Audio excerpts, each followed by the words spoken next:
Om Vishnupadaya Krishna Prishtaya Bhutale Srimate Bhaktivedanta Swami Nityanami Namaste Saraswate Devi Gauravani Prachari Nirushesha Shunyavadi Paschatya Rishtari Jai Shri Krishna Chaitanya Prabhu Nityananda Shri Advaita Gadadara Shri Vasadi Gaura Bhakta Vrinda Hare Krishna Krishna Krishna Hare Hare Hare Rama Rama Rama Hare Hare. Om Namo Bhagavate Vasudevaya. Om Namo Bhagavate Vasudevaya. Om Namo Bhagavate Vasudevaya. Om Namo Bhagavate Vasudevaya. Om Namo Bhagavate Vasudevaya.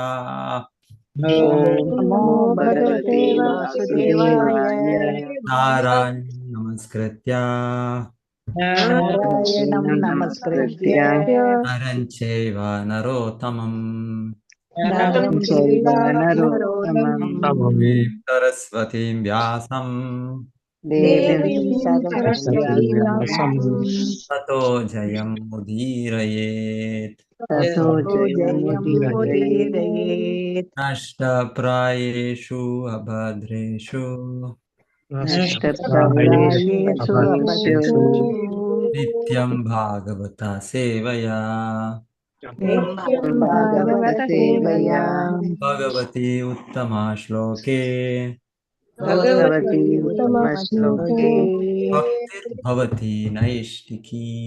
Bhakti Bhavati Naistiki. I think yesterday Dharmeshwar Prabhu has taken the class. So I think the first 10 verses Prabhuji has covered. The next set of 10 verses today. So I'll just revise the translation. Sutta Goswami said, thus the sage amongst the gods, Narada, comfortably seated and apparently smiling, addressed the Rishi amongst the Brahmanas, Vedavyasa. Addressing Vyasadeva, the son of Parashara, Narada inquired, are you satisfied by identifying with the body or the mind as the objects of self-realization?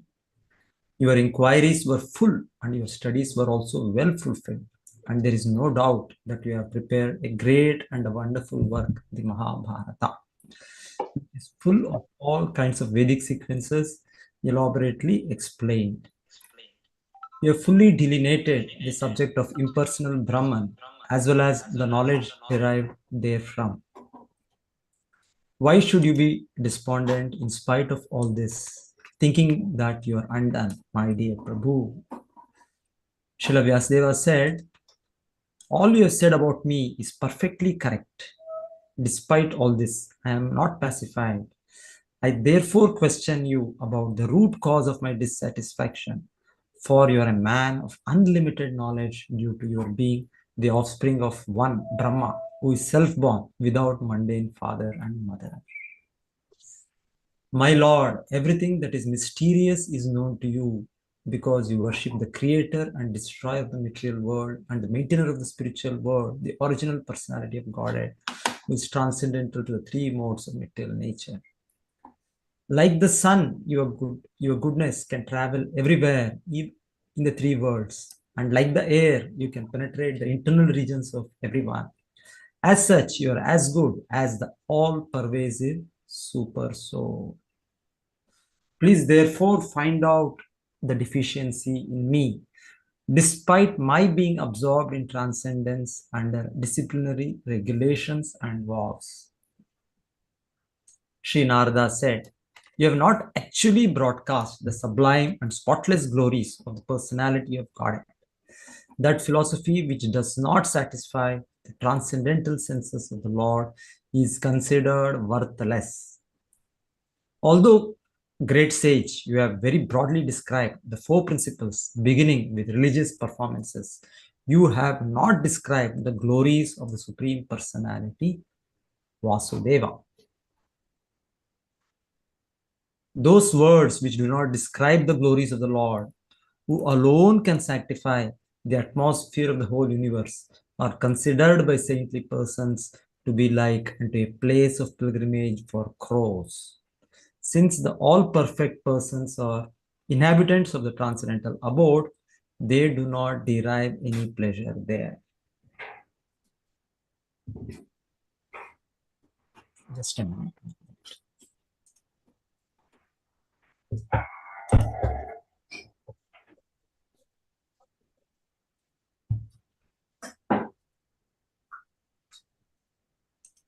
Just a minute, 1 minute.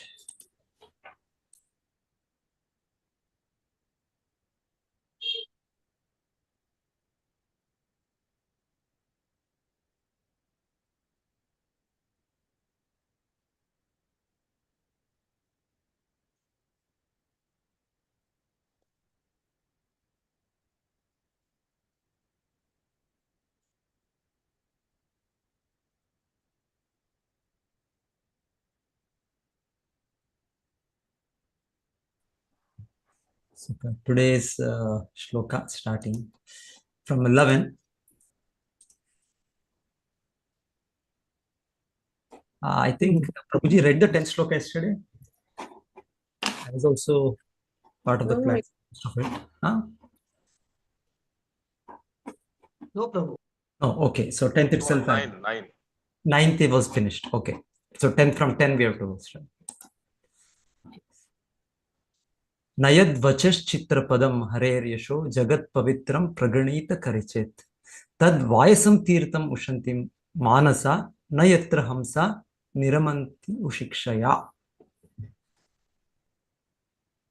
So those words which do not describe the glories of the Lord, who alone can sanctify the atmosphere of the whole universe, are considered by saintly persons to be like unto a place of pilgrimage for crows. Since the all perfect persons are inhabitants of the transcendental abode, they do not derive any pleasure there. Anybody wants to read the purport? Hare Krishna, Prabhuji. Can I read, Prabhuji? Yeah, Mataji. Hare Krishna, Prabhuji. Can I read? Yeah, Mataji, please. Purport by Srila Prabhupada ki jai. Crows and swans are not birds of the same feather because of their different mental attitudes. The fruity workers are passionate men are compared to the crows, whereas the all perfect saintly persons are compared to the swans. The crows take pleasure in a place where garbage is thrown out, just as the passionate fruity workers take pleasure in wine and women, and places for grass sense pleasure. The swans do not take pleasure in the places where crows are assembled for conferences and meetings. They are instead seen in the atmosphere of natural scenic beauty, where there are transparent reservoirs of water nicely decorated with stems of lotus flowers in variegated colors of natural beauty. That is the difference between the two classes of birds. Nature has influenced different species of life with different mentalities, and it is not possible to bring them up into the same rank and file. Similarly, there are different kinds of literature for different types of men of different mentality. Mostly the market literatures which attract men of the cross categories are literatures containing refused remnants of sensuous topics. They are generally known as mundane talks in relation with the gross body and subtle mind. They are full of subject matter described in decorative language, full of mundane similes and metaphorical arrangements. Yet, with all that, they do not glorify the Lord. Such poetry and prose on any subject matter is considered decoration of a dead body. Similarly, advanced men who are compared to swans do not take pleasure in such dead literatures, which are sources of pleasure for men who are spiritually dead.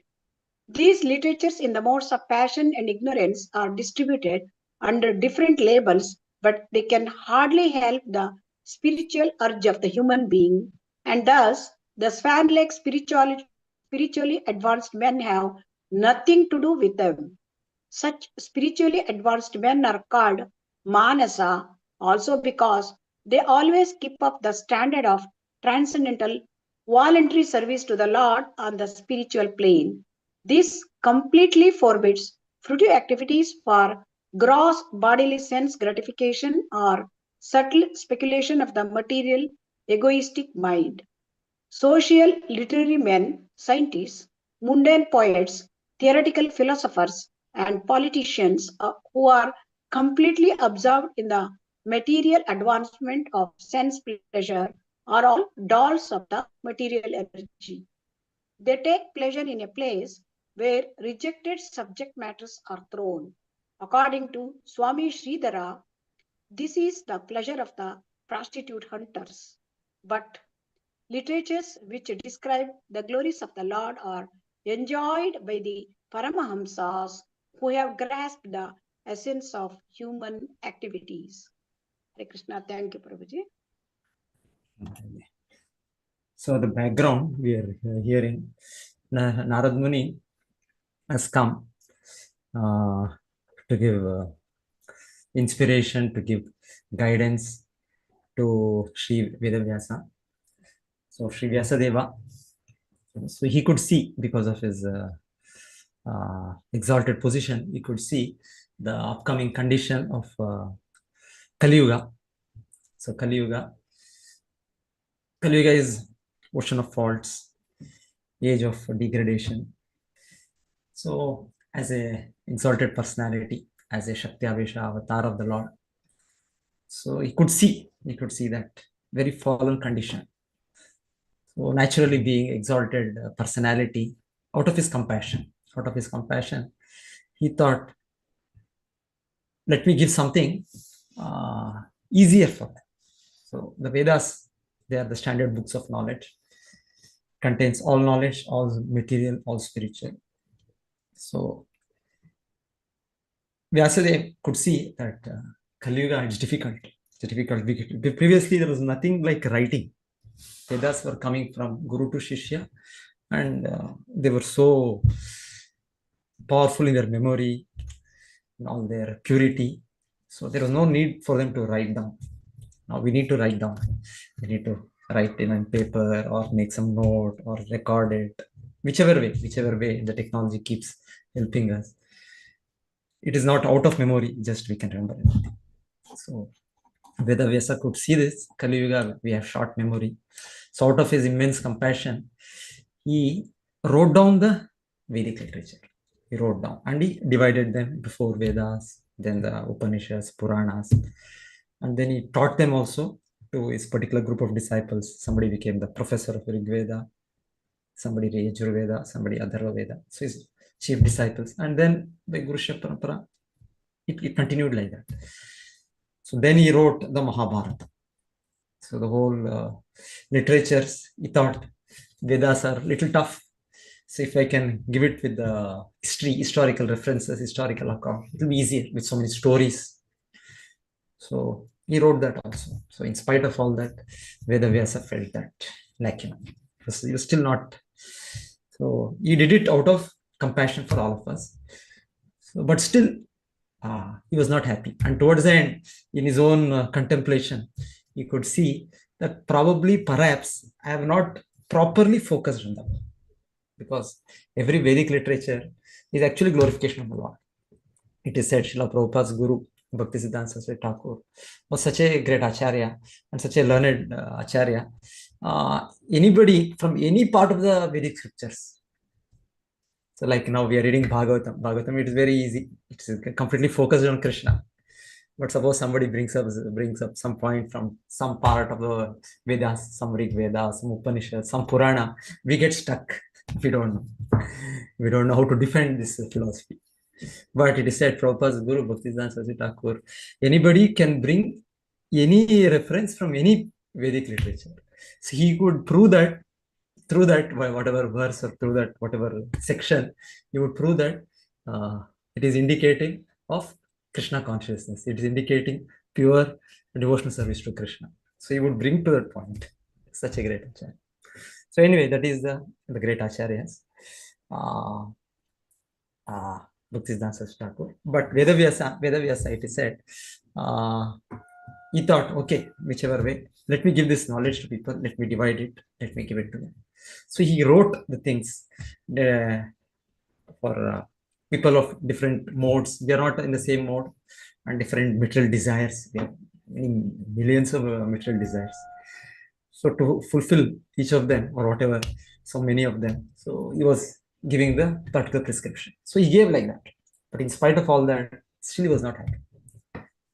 So then is the time when the Vedavyasa is thinking, Narad Muni comes, Narad Muni says, then we heard the last series, the discussion between them, where he said, do you think subject matters relating to body and soul, subject matters relating to dharma, artha, kama, moksha, that will be enough? So that way, he gave an indirect hint. And then Vedavyasa also, having taken shelter of his guru, is always under the shelter of his guru. But by the Lord's will, for us to understand how how important is Bhagavatam for us, and how just like Bhagavad Gita, we understand the importance, the way the Lord has set it up in the middle of the Mahabharata war, in such a situation, in such a life and death situation, the knowledge of Gita was given. So similarly, Bhagavatam also, in a context wherein Vedavyasa is for the good of all humankind, for the good of the whole people of Kali Yuga. He's seeing Kali Yuga is about to start. So people, how will they benefit? What will they take advantage of? How will they take advantage of the Vedic literature? It's because complete knowledge, complete direction is there in the Vedas. So that is knowledge. Veda means knowledge, and that is where everything is there. So there was no need previously what we suggested as writing down, because they had all that memory. And from the Vedas, they used to get that all material knowledge, all spiritual knowledge, Dhanur Veda, Yajur Veda, Ayurveda, whatever. Everything is there in there. So the knowledge directly coming from the Lord, it's a manual given by the Lord himself, just like we get a manual for anything we purchase, TV, washing machine, whatever. There is a manual given. Similarly, the Vedas are manuals given along with the creation. As the creation comes, immediately to Brahma, the Lord gives the Vedas, and Vedic knowledge is there. So that is sufficient. So somebody has to just refer to Vedas and get the knowledge, understand, and apply. That's all. So, but Vedavyasa said, Kali Yuga, we are not even able to receive that. So he thought, let me divide it, let me write it down, and let me simplify it as Mahabharata. Particularly Mahabharata, it is said, it is where anybody can understand. So he wrote it, Mahabharata, in such a way, in such so many stories, so much references, so many examples, so people can understand this. But in spite of all that, he did not particularly focus. He did not give the essence. He just was beating around the bush. Sometimes we say beating around the bush. Not yesterday also, Prabhu's lecture I was hearing. Nicely he was telling, you have many items, pickle, salt, so many small things. But the main menu has to be there. So main item has to be there. So for everything, the main item is Krishna. Vedeshcha sarver ahameva vedya. So somehow Vedavyasa missed it, and having missed that focus, he was himself not happy. He was himself very, very, very despondent.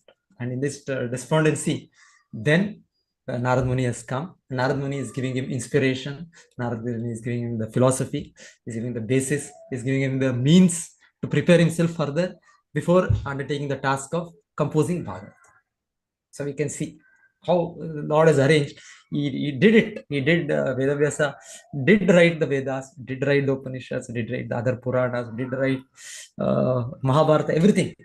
So what people will say, Amar Bharat Mahan, they say our Sanatana Dharma, our Vedas. People generally do not know, but they will say, we are very proud of our culture, all that. Whatever all that, Vedavyasa has written it. From that, they are claiming they are proud of it. But in spite of all that, Vedavyasa himself is not happy. So how we can become happy? So the secret, as we come to see now, is only when Bhagavatam, Vedavyasa wrote, he personally became happy. And also, personally, that is the way he can, he could be really compassionate upon all of us, and we can benefit from the from Vedavyasa, from the Vedic literature. The real benefit is in the Bhagavatam.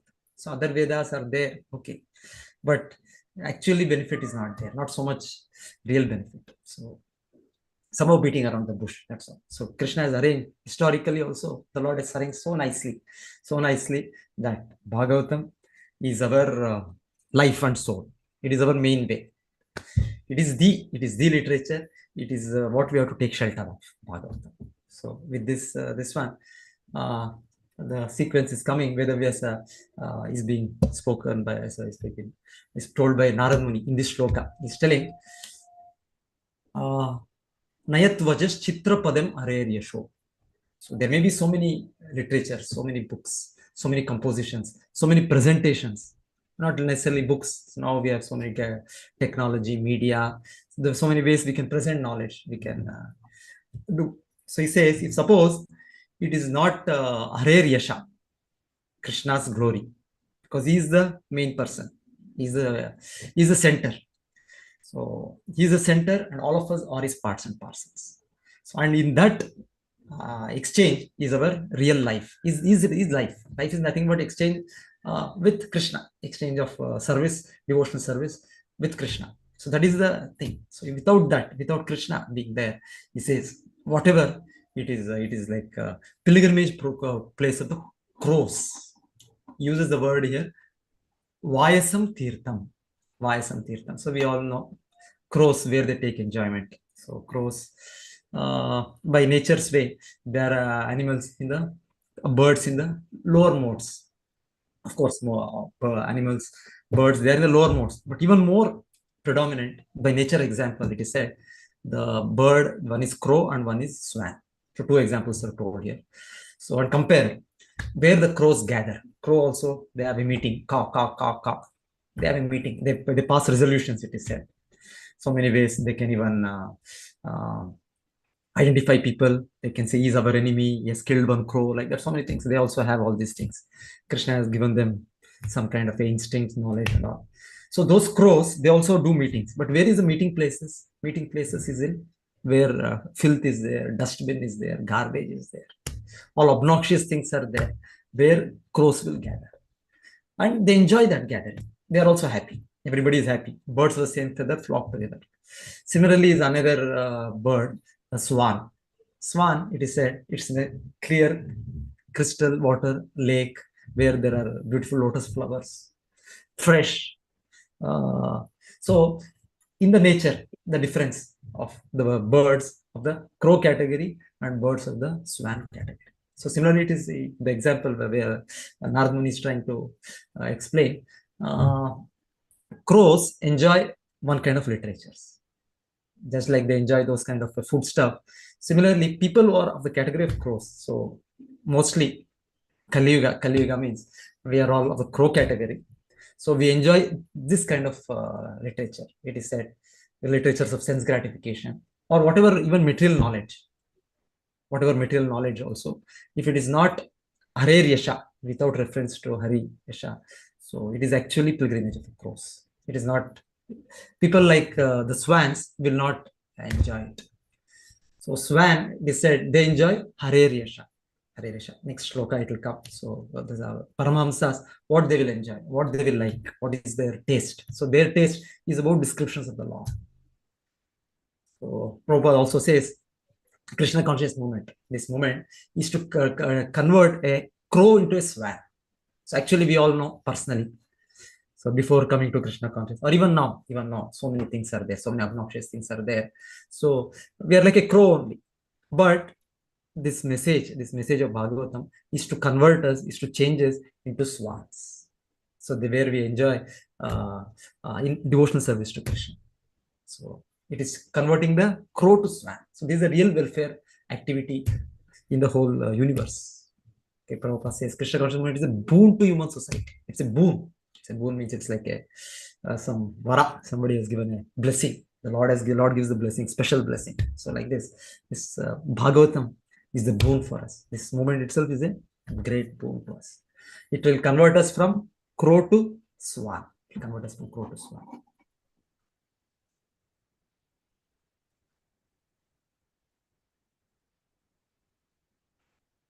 Go to next shloka. Tadvag visargo janataga viplavo yasmin pratishlokam abadda bhatyapi namani anantasya yasho ankitani yat shrinvanti gayanti grananti sadavaha. On the other hand, that literature which is full of descriptions of the transcendental glories of the name, fame, forms and pastimes of the unlimited Supreme Lord is a different creation, full of transcendental words, directed toward bringing about a revolution in the impious lives of this world's misdirected civilization. Such transcendental literatures, even though imperfectly composed, are heard, sung, and accepted by purified men who are thoroughly honest. So, very important verse. So, devotees must have all memorized this, or if you have not memorized, kindly memorize this.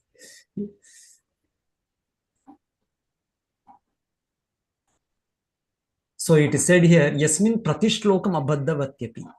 Even suppose every word, every line, it's full of mistakes. Doesn't matter. But if it is namani anantasya yasho ankitanyat, if it is glorifying the Ananta, the Supreme Lord, his name, his form, his pastimes, it is said, it will be accepted. It will be accepted, and it will be accepted. It will bring about a revolution. Revolution. Tad vak visargo janataga viplavo. Janata means people.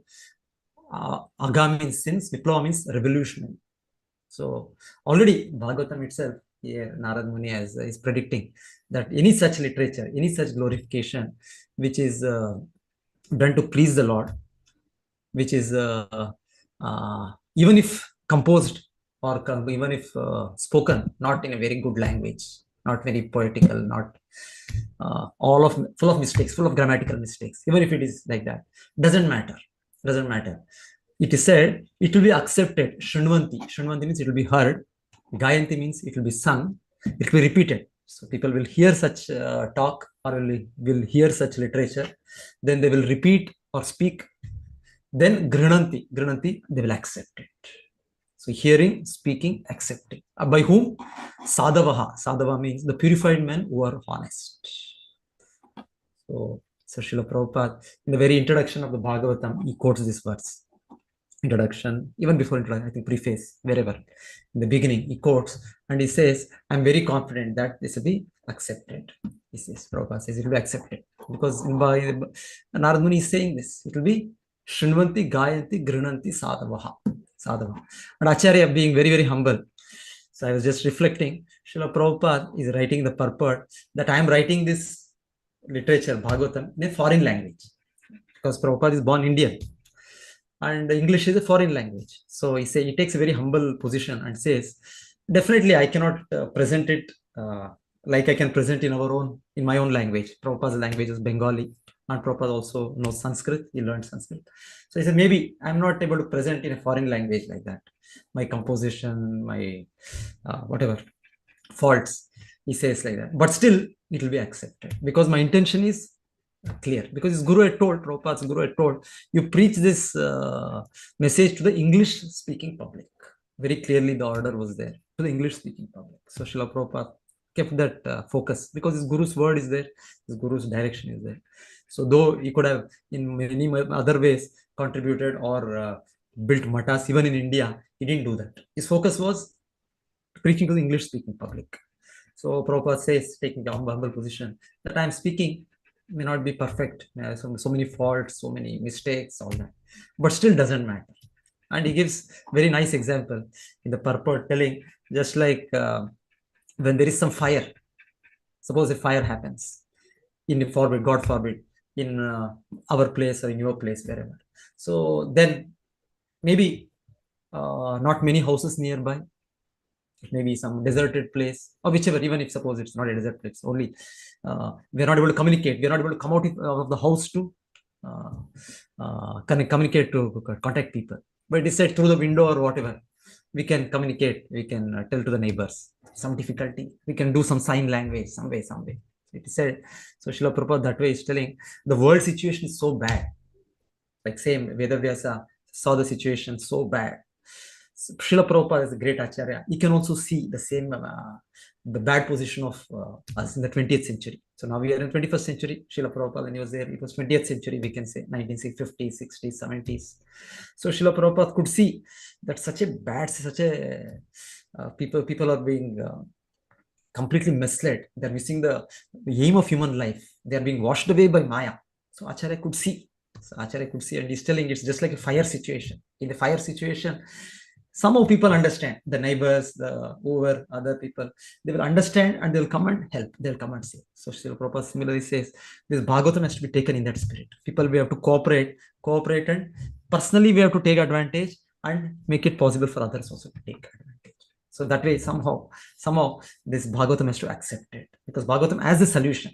And he starts off the purport talking about the first India-China war, 1962. So that is the time Srila Prabhupada was writing this purport, this Bhagavatam. The first canto Bhagavatam Prabhupada wrote in 3 volumes. I think first volume he wrote and then he published it. Then second volume he wrote and published. Then third he wrote and published. After the 3 volumes, then Srila Prabhupada himself also felt, now let me somehow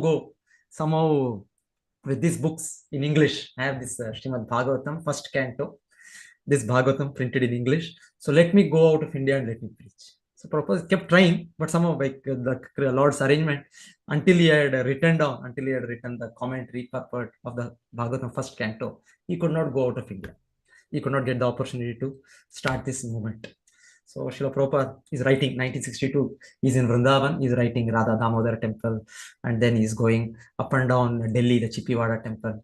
So he's doing whatever he can do in his capacity. But in this time, there was this time like the Indo-China war. So now we hear wars happening. See, suddenly the whole country, everybody stand up. Or Bangladesh, we hear so much citizens are in protest and all that. So the whole country. So similarly, a situation like that in 1962, Srila Prabhupada is writing this Bhagavatam purport, and there is this India-China war. And Srila Prabhupada is writing, so this is just one of it. Like this, material world means there will be always some problem. If not war, something else will happen. COVID, there was some corona sometime, the whole world was under some problem. So, or something else will come. Something. The whole world is full of problems. Material world means dukkhalayam ashashvatam. And Srila Prabhupada very nicely says, this same India and China were there. They were neighbors since thousands and millions of years. But they didn't have this kind of animosity. This kind of animosity is because the glorification of the Lord is not there. This our Bhagavata Dharma, people were following Bhagavata Dharma. People were simple, people were pure-hearted, people were God-fearing. So because of that, they didn't have this kind of a fight. Kali means kalaha, fight. Fight within family, fight with friends, fight with relatives, fight within states, fight with countries, fight on religion, fight on caste. There should be a fight. So Srila Prabhupada says, because God consciousness is not being propagated, there is a opposition to this propaganda. Actually, when Prabhupada was in the 1960s, probably when India had got independence, India was, particularly in the beginning, the leaders were so-called secular, and they were completely like against following of any principles, any religious principles, any dharma, Sanatana Dharma. So Srila Prabhupada is saying this is the solution. Bhagavatam is actually the solution. There is no other solution. There is no other solution. The solution will change the contaminated heart, polluted heart. Our heart is polluted. Each one of us, our heart is polluted, individually or collectively. When it becomes collectively, we fight as between countries, we make, or as some particular manifesto we create. But whichever way, this all due to our own contamination. To drive out this contamination, the solution is this Bhagavatam. So Srila Prabhupada is saying, just like Vedavyasa is being now guided by Narad Muni to compose Bhagavatam, Srila Prabhupada also saying, in the present world scenario, the only solution is Bhagavatam. There is no other solution, no other solution. And he says very nicely, Srila Prabhupada says in this purport, it's a presentation of technical values. Very nicely he says.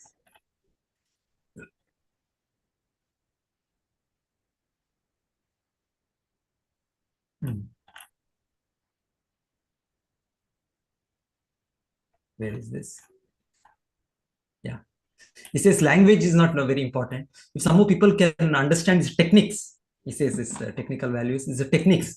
If somebody can grasp what Bhagavatam is trying to say, Bhagavatam is trying to make us understand our constitutional position, our position as eternal servitor of Krishna, and our duties in service to him. So if we can understand this and we can try to execute it, So he says, the Bhagavad Prabhupada says that is all what is needed.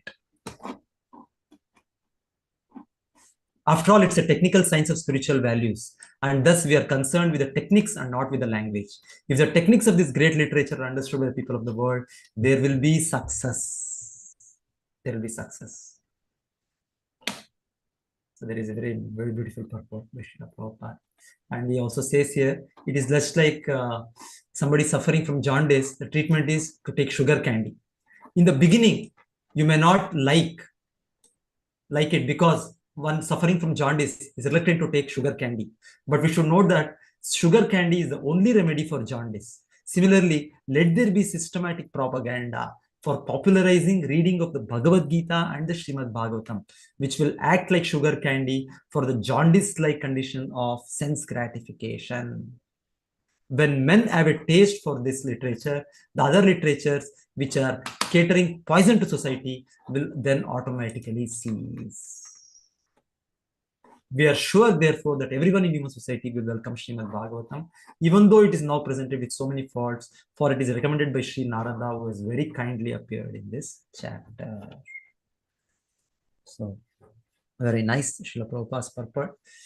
So, Bhagavatam is the way, is the only way, one and only way. There is no other way for us also, for each one of us. As Chaitanya Mahaprabhu said, Manushya Bharata Bhumite Manushya Janma Hoilaya Janma Sarthaka Kari Paro Para Upakar. So each one of us, for us, the way is the Bhagavad Gita and Bhagavatam. Then even for the whole country, even for the whole human society, there is no other solution. Only Bhagavatam. Only solution what is given by the Lord, that is the solution. There is no other solution.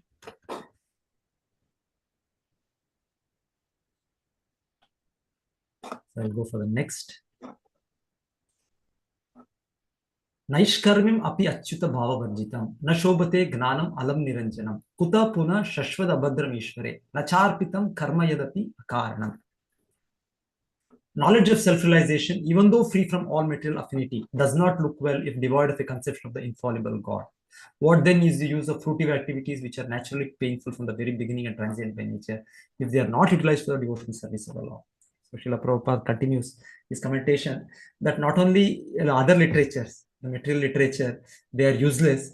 Even so-called spiritual literature, if they are not focused on the personality of the Lord, Krishna, the supreme personality of Godhead, the ultimate realization of the absolute truth is a personal realization. Brahmeti, Paramatmeti, Bhagavaniti Shabdyate. So that is actual complete realization. Without that, if somebody is just focusing on impersonal realization, now 99.99% spiritual societies in the world, so-called yoga societies in the world, so-called religions in the world, they have all become impersonal.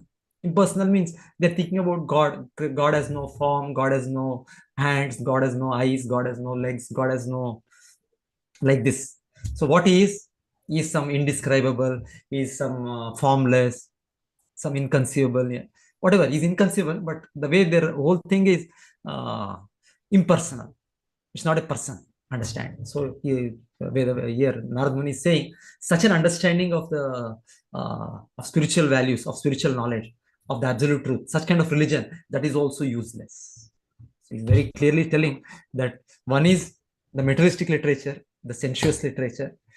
Another, even in the spiritual field, if suppose it is not focusing, if it is not glorifying the Lord as it is to be understood.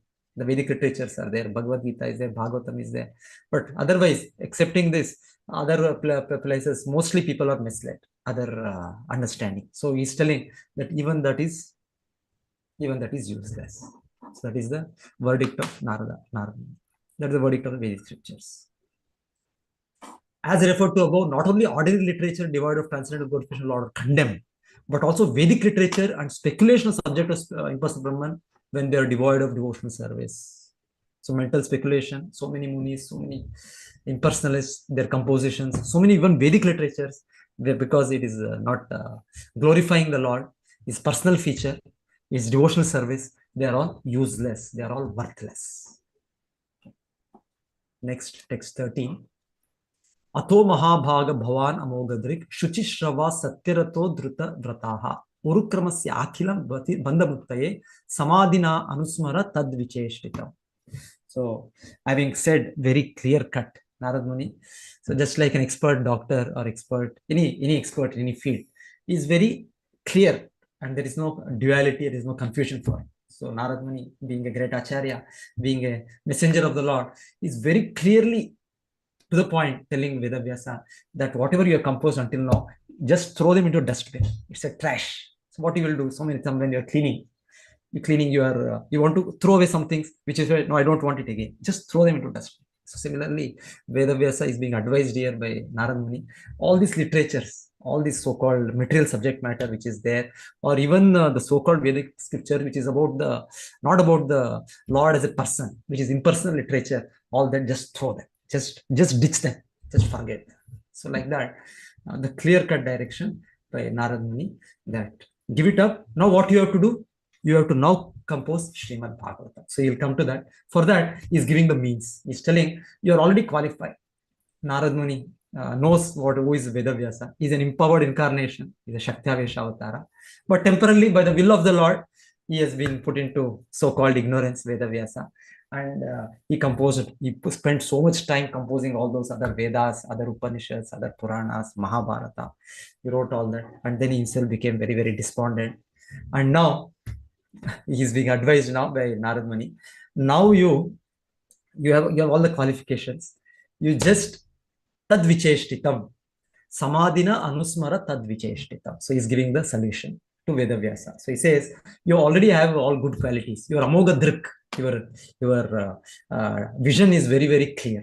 Amoga means sinless. Vedavyasa is completely pure soul.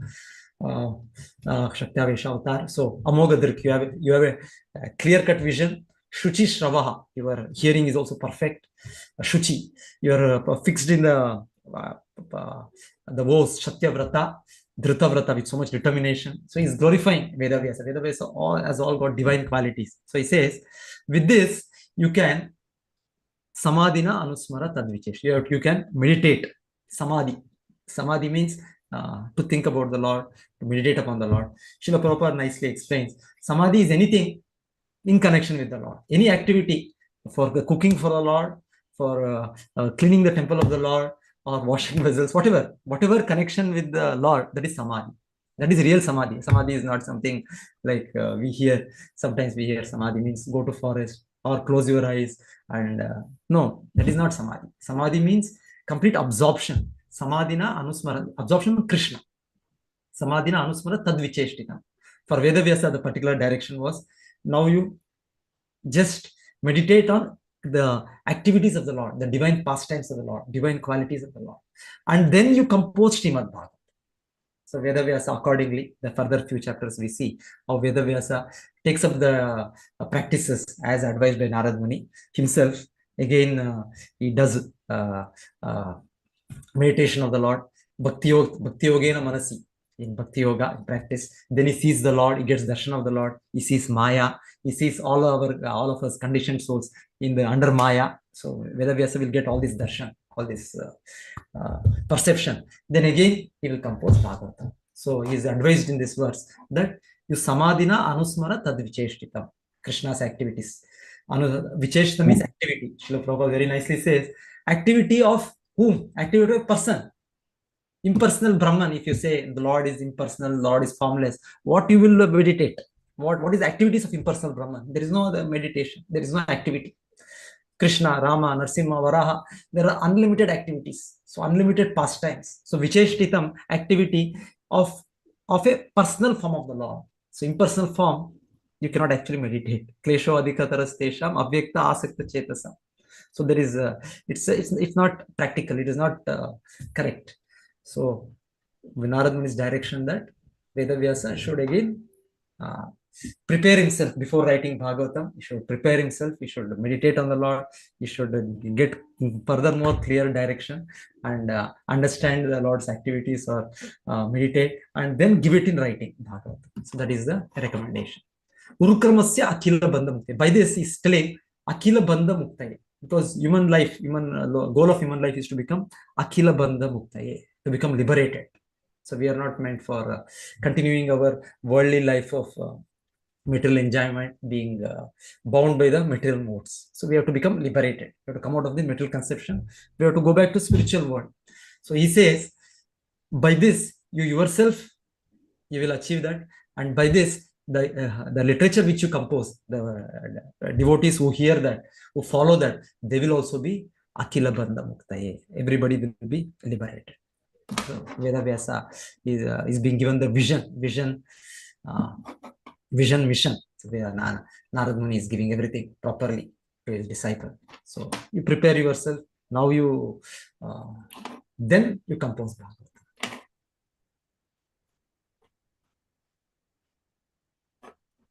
So I'll go for the next one. Tato anyata kinchana yad vivakshataha pratadrishasthat rupa namabi na karichit kwapi cha dushtita matir labeta vatahata naur ivaspadam. Nauhu means boat, vata arahata, troubled by the wind. So whatever you desire to describe that is separate in vision from the Lord simply reacts with different forms, names, and results to agitate the mind.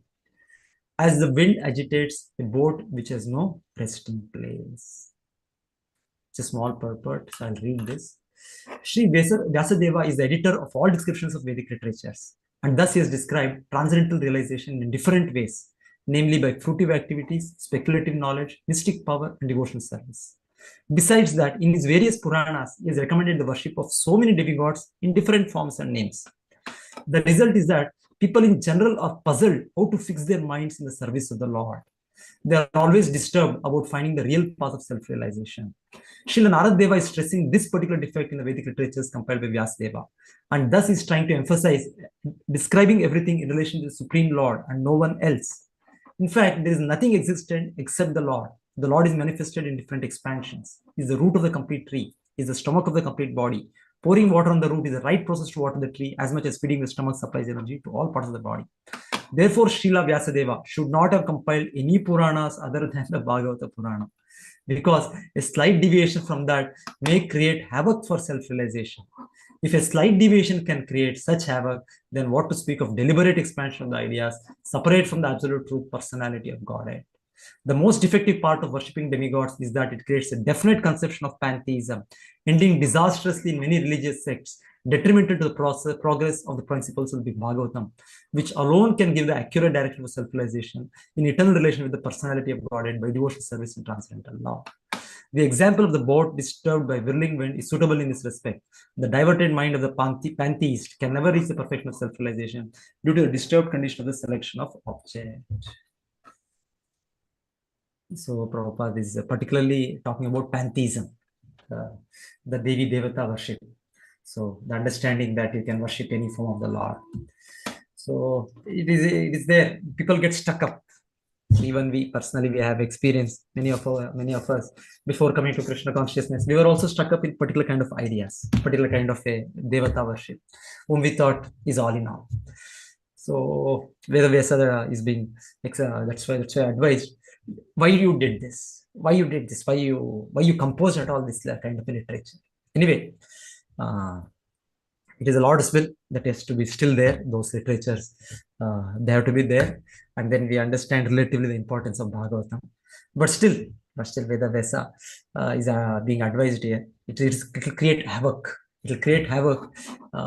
Giving the example of a boat without anchoring it, what will happen in the ocean? It will just get astray. Similarly, the real anchor of thing is pure devotional service. So Krishna is the center. Without Krishna, without that, any other subject matter is just, so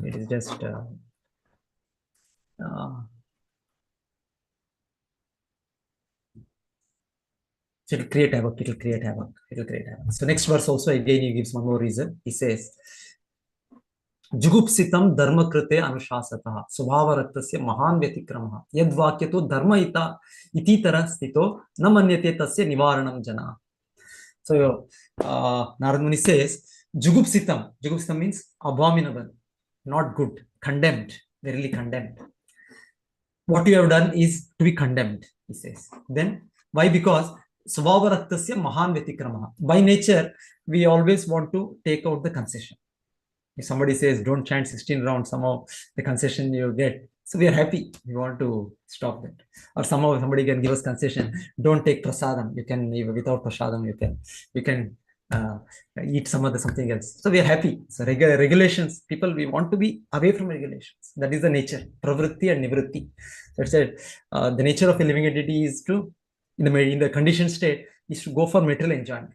So that's why Veda Vyasa is being scolded here by Narad Muni, that you have given concession to people in the name of dharma. They can eat meat, they can drink wine, they can womanize. So the regulatory principles, whatever is there, Veda Vyasa has given a regulation. Slowly people can follow this kind of a pravritti dharma, artha, kama. Then slowly they come to moksha.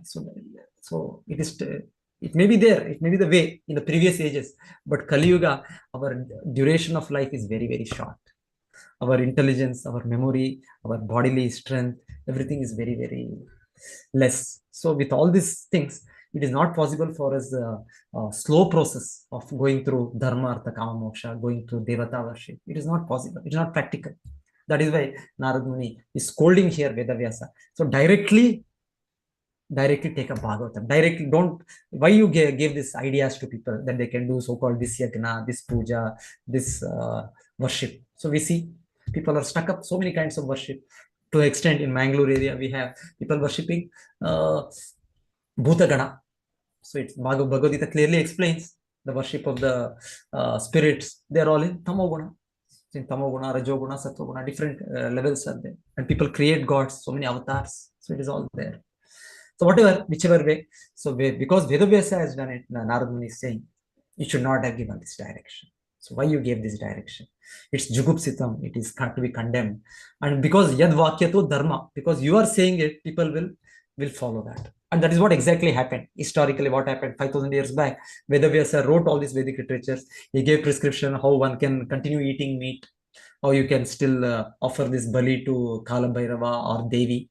So people started following that and they became first-class meat eaters. So 3,000, 4,000 years back, we don't have the history as per the modern history books, but the Bhagavatam history or the history given by our acharyas, it's clear that so much bad the situation, the Lord had to come as Buddha. Nindati ahaha shruti jatam. It is said the Lord himself came as Lord Buddha, and he said, I am not concerned with Vedas, because Vedas were so much misused. Because Veda Vyasa has given all these prescriptions that you can follow. You can still be religious by doing these sinful activities. So people were completely converting temples into slaughterhouses. Temples, they were not temples, they were actually slaughterhouses. Some places, if you see, if you can have an experience. I also had experience sometime nearby here, near BC Road, some place 30 kilometers I went. So the whole place is like, it's a slaughterhouse only, basically. People are going with all the murgi, all the chicken, this, that, and that.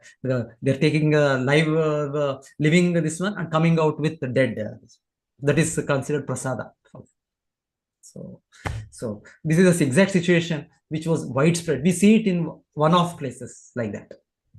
Somewhere it is being done. But otherwise, 5,000 years back, after 3,000, 4,000 years back, the situation was so bad, the whole world was like that. The whole world had become a place of slaughterhouses everywhere. All the so-called holy places, temples had become slaughterhouses. Because Veda Vyasa's prescription was there that you can do meat eating like this. So Buddha had to come and stop it. So that's why he said, na manyate tasya nivaranam jana. People will not accept the restriction. So what you have done, you have really done very bad work. So that is Narad Muni's scolding disciple. Now, Guru has a right to scold disciple. So definitely Narad Muni, that's why he's scolding Veda Vyasa. Jugupsitam. We really condemn it, what you have done.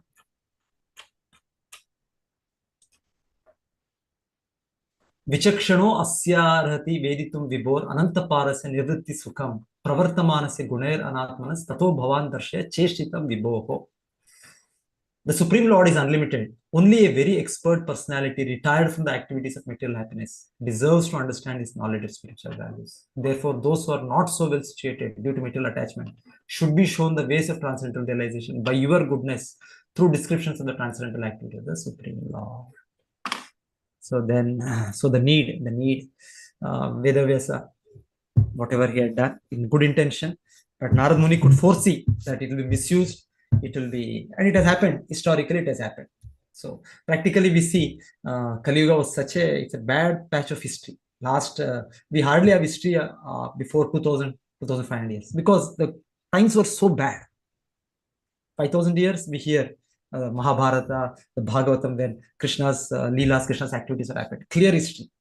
But then after that, there is like a gap. What happened actually between there? So, and so much so now people, modern historians say dark ages. People were living in forest. They had no culture. They had no civilization.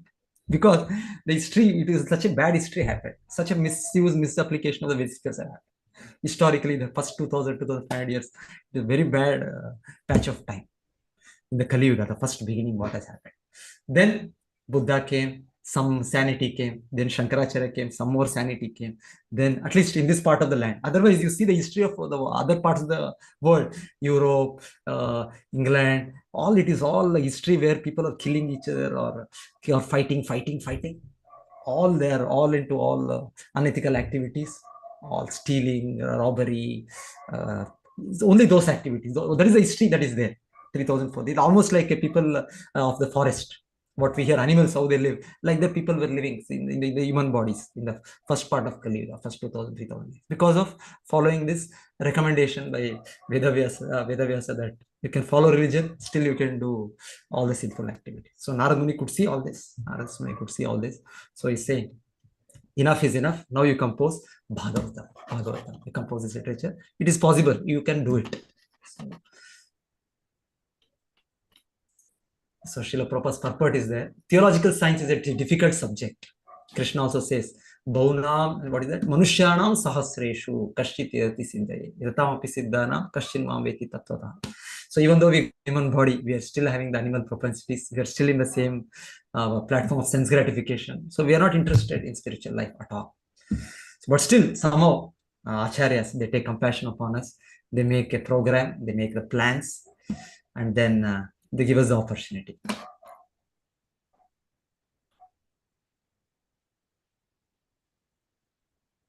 Srimad Bhagavatam is the topmost theological science, and therefore it can react on the layman as medicinal doses. Because it contains the transcendental activities of the Lord, there is no difference between the Lord and the literature. The literature is a factual literary incarnation of the Lord. So the layman can hear the narration of the activities of the Lord. Therefore, thereby they are able to associate with the Lord and thus gradually become purified from material diseases. The expert devotees also can discover novel ways and means to convert the non-devotees in terms of particular time and circumstance. Devotional service is dynamic activity, and the expert devotees can find out competent means to inject into the dull brains of the materialistic population. Such transcendental activities of the devotees for the service of the Lord can bring a new order of life to the foolish society of materialistic man. Lord Sri Chaitanya Mahaprabhu and his subsequent followers exhibited expert dexterity in this connection. By following the same method, one can bring the materialistic man of this age of quarrel into order for peaceful life and transcendental realization. So Srila Prabhupada's purport with a very, very deep meaning. Devotional service is a dynamic activity, and the expert devotees can find out competent means to inject it. So preaching, strategies, so many things. So it's a very dynamic activity. It's not a static activity, devotional service. Bhakti is not some inert thing. It's in my heart, it's my this one. No, it's very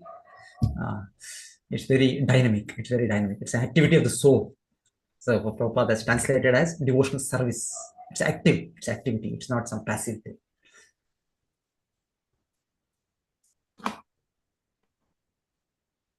I will not discuss on this. Actually, we could have discussed. There is even in the, I think, presentation, they have a discussion on this topic. But instead of that, I thought there is a 17th, 18th, 19th verse, which I will not discuss. So maybe you people can read it and then we can have a presentation. I was feeling like that. So this is 16th verse, 17, 18, 19. I'll finish the 17, 18, 19 and just read the translation. Then I'll divide into groups so you can discuss and then you can present. 17th verse reads like this. One who has forsaken his material occupations to engage in the devotional service of the Lord may sometimes fall down while in an immature stage. Yet there is no danger of his being unsuccessful. On the other hand, indeed, non-devotee, though fully engaged in occupational duties, does not gain anything. Then 18. Okay. Persons who are actually intelligent and philosophically inclined should endeavor only for that purposeful end, which is not obtainable even by wandering from the topmost planet down to the lowest planet. As far as happiness derived from sense enjoyment is concerned, it can be obtained automatically in course of time. Just as in course of time, we obtain miseries even though we do not desire them. 19. My dear Vyasa, even though a devotee of Lord Krishna sometimes falls down somehow or other, he certainly does not undergo material existence like others, fruity workers, etc. Because a person who has once reached the taste of the lotus feet of the Lord can do nothing but remember that ecstasy again and again. So,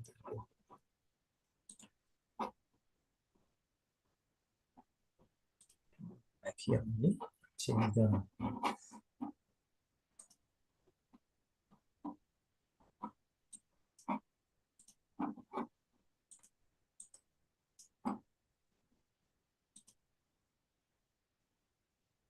Yeah.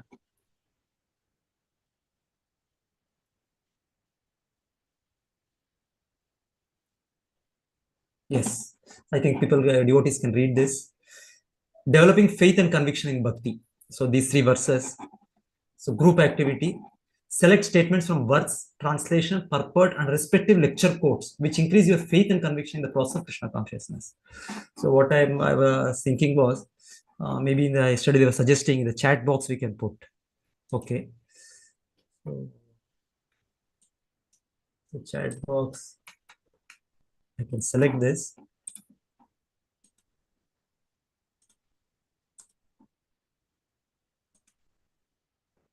Okay.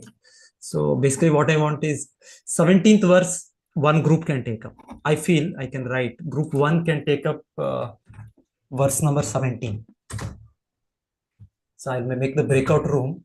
So you can read and you can discuss amongst yourself verse number 17. Then maybe we'll give 5 minutes, 5 to 8 minutes time each one, each group. Group 1 kindly only discuss verse 17. Group 2 can discuss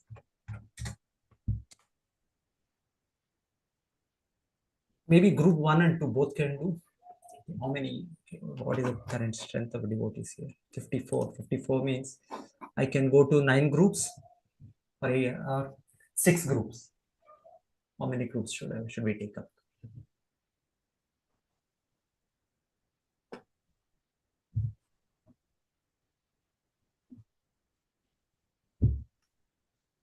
Okay.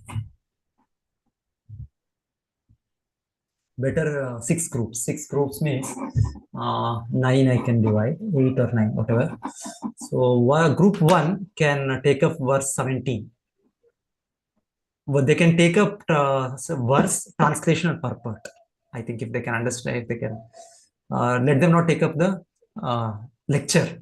Lecture, group 2 can take up. Verse 17.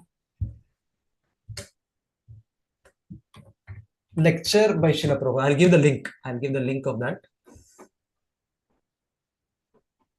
Lecture link.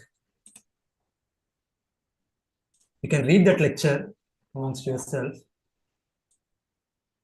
You can discuss and you can present some nice points which you felt from there.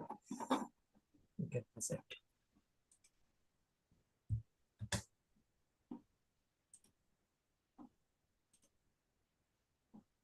Yeah.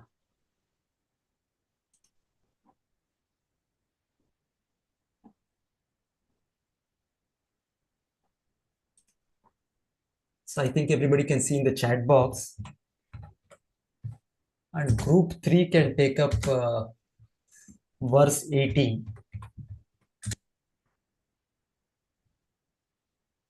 Verse 18, again, you can take up just the shloka, the verse, then the translation, then the purport. Then you can present. And group 4,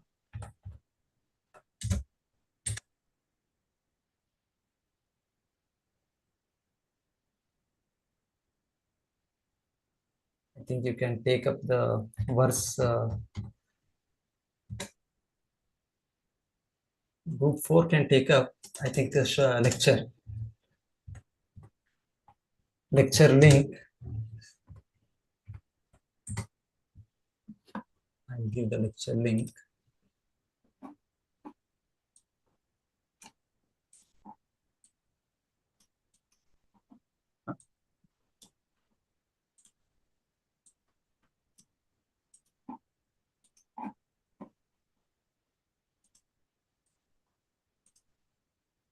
The transcript is there. I think 5 groups. We make it into 5 groups. That will be better. Let us not go into more.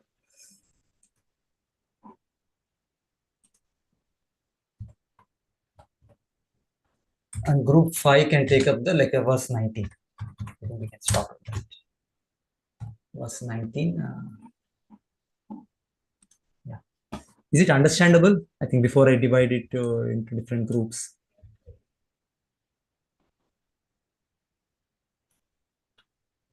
Is my communication understandable?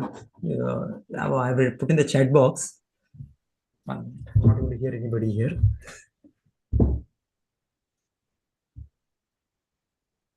Radhika Mataji, Hare Krishna. Yes, Can you hear me, Prabhu. But Hare Krishna. Are you able to hear me, Prabhu? Mataji. So I thought, see, there was this. Okay. See, the select statements from verse, translation, purport, and respective lecture quotes. Correct. So the group 1, only 5 groups. I'll make only 5 groups. The group 1 can just take up the verse 17. Yes, and the second group will be taken care by. They will take up only verse, translation, and purport. Okay. They will discuss amongst themselves and then they will present. Yes, Prabhu. Present whatever to increase our faith and conviction, and even speak about those verse. Yes. Sure, Prabhu. Yeah. Then group 2, they should the link I have given, the lecture link. They can go through that lecture, maybe 5 minutes, 5 to 8 minutes. Then they discuss and then they present on that. Group 2. Sure. Group 3 is just verse 18. Sure. Verse 18, and they don't. They take up only the verse, translation, purport in the Bhagavatam original text. Group 4 will take up the lecture. There is a lecture, second lecture. Actually, it is a lecture on 2 shlokas. Srila Prabhupada has given 1718 and 1819. Whichever way, let them go through that. 1718. The second people, they can go to second lecture. Second lecture, the 4th group can go through the later part better. The beginning is mostly the 18th. Doesn't matter, otherwise they can. Yeah. Then finally, the 5th verse, the 5th group can take a verse 19. Very clearly, you've typed in the message also. Got it. Okay, Mataji.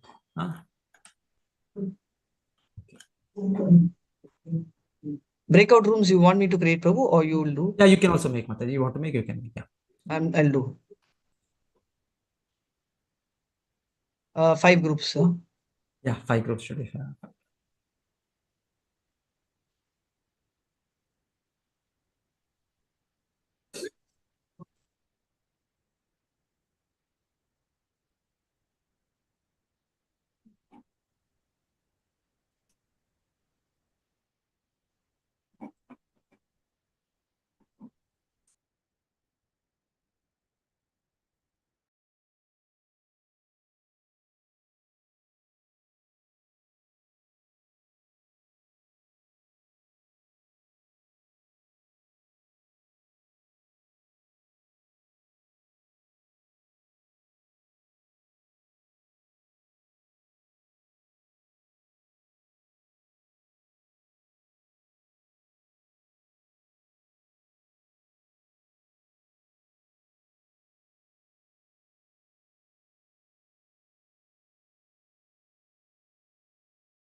Hare Krishna, Prabhu, can we just take turns, go and see the various rooms? I'll do from reverse.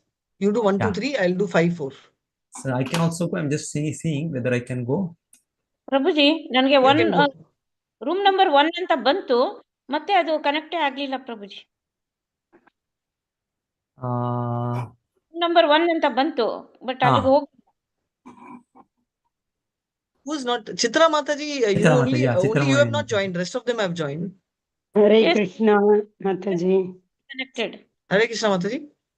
Mataji, before I could click join, it disappeared, so I could not note which room it was. It came, notification came, and before joining, that what do you call that? Message disappeared.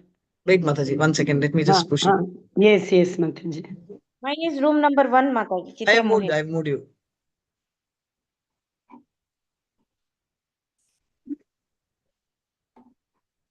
Mataji, looks like because you have created, I don't know whether I can go to all the rooms. Oh, okay. Whether you will have access to it. Okay, Prabhu, 1 second. Oh, okay. Breakout rooms are there. Okay. Okay, yeah, we can go, I think, Mataji. Yeah. Okay, you will be able to go because you are the host. So. Yeah, Mataji.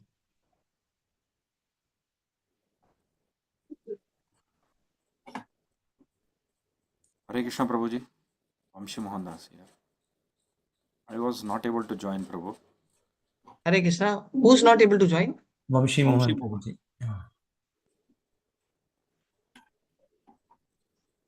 Just 1 second.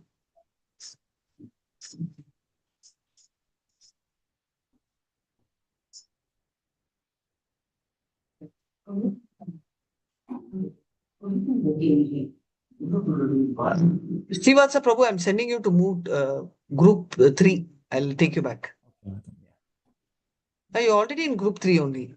It says not joined. Okay, I'll push you into group 1.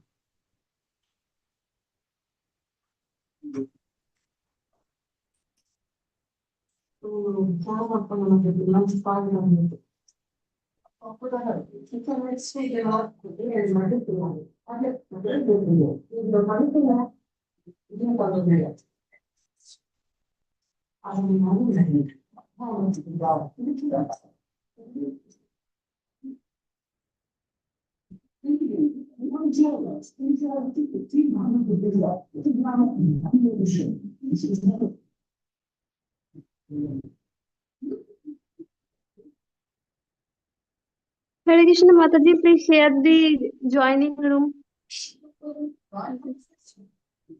No, I've actually already sent. I'm just surprised why few of y'all are not able to go. Yeah.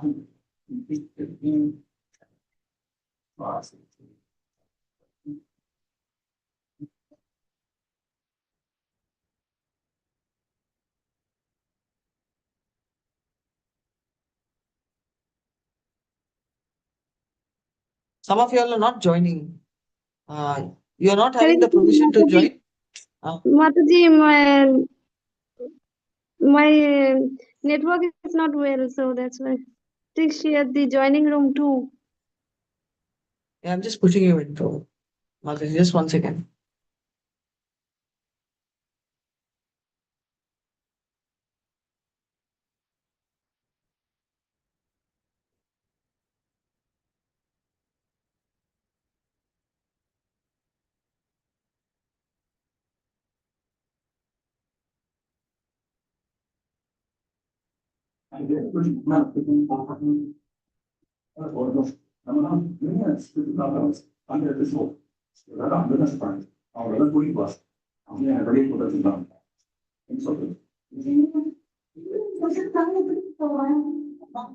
What's your name, Mataji? Vamsi?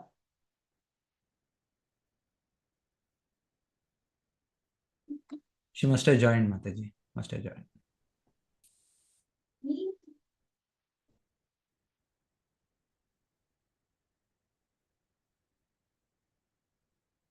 Hare Krishna Mataji, I'm supposed to join room 2, Mataji. It says it's not joined. I'm just No, pushing. I joined. I bounced back to main. Now I'm trying to join. It is showing room 3, Mataji. Okay, because it. Now again room 4 is coming. I want because it says it's not joined according to me. Because you'll have not joined 3, 4 of y'all. Therefore, I'm changing the rooms. Mataji, already I started working. Okay, Mataji. Are you able to join room 3?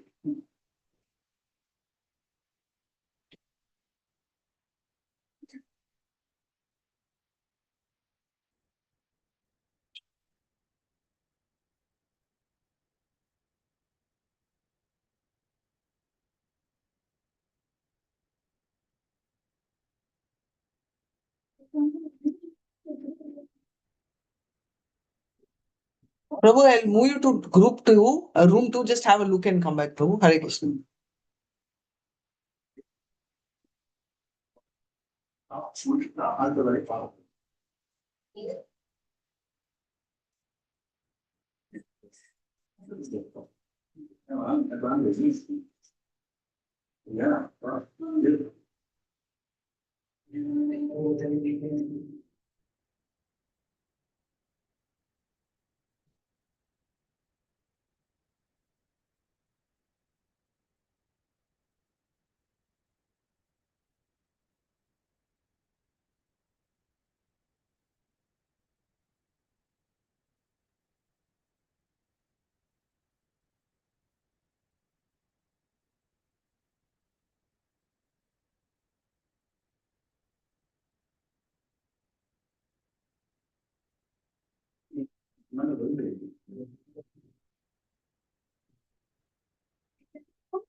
Hare Krishna Mataji.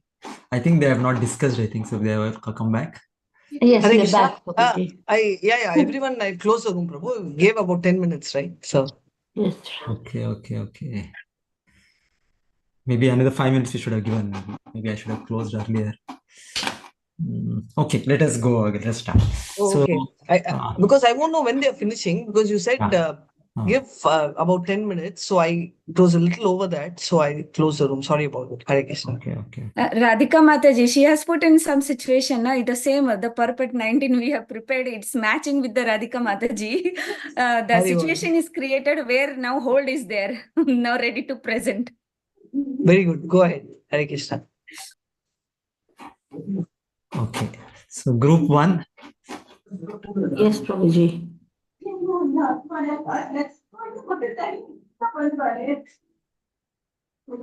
So you have to present on verse 17.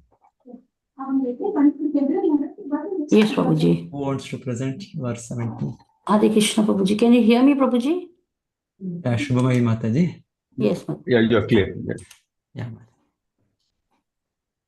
Here in the verse, Narada Muni is explaining that whatever work is done, no matter how moral or intellectual, it is incomplete if it's not glorifying the Lord, the Supreme Lord. 1 minute, Prabhuji.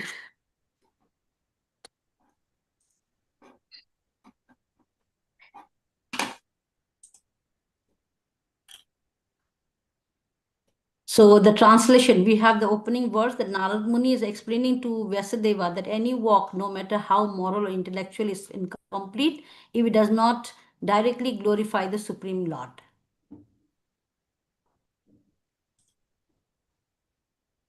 And we have a translation that one who have forsaken his material occupations to engage in the devotional service of the Lord may sometimes fall down while in an immature stage, yet there is no danger of his being unsuccessful.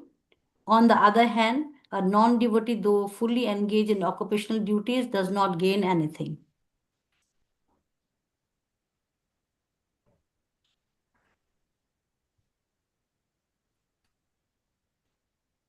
So the risks of falling down. So Narad Muni also explains, and Narada addresses that a common human fear. What if I give up my worldly careers, duties for God, and then fail at being a saint? He explains that even if a devotee fails or falls down due to the lack of maturity or old habits, their progress is permanently saved. In the Vedic tradition, this is known as spiritual credit that carries over into the next life.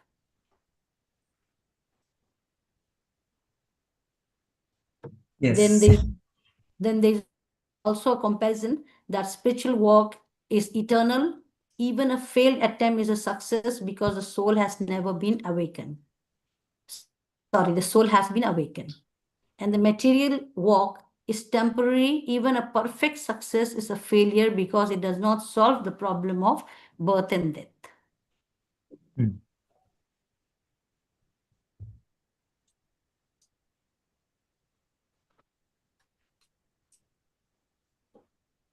Can give those examples, Mataji. If we went, like Vyasadeva was feeling very incomplete because he had focused too much on dharma, artha, kama, moksha. That's what. So Narada uses this 17 words to push Vyasadeva to write something focusedly, exclusively on the glories of the God, assuring him that this is the only work that truly matters for the soul.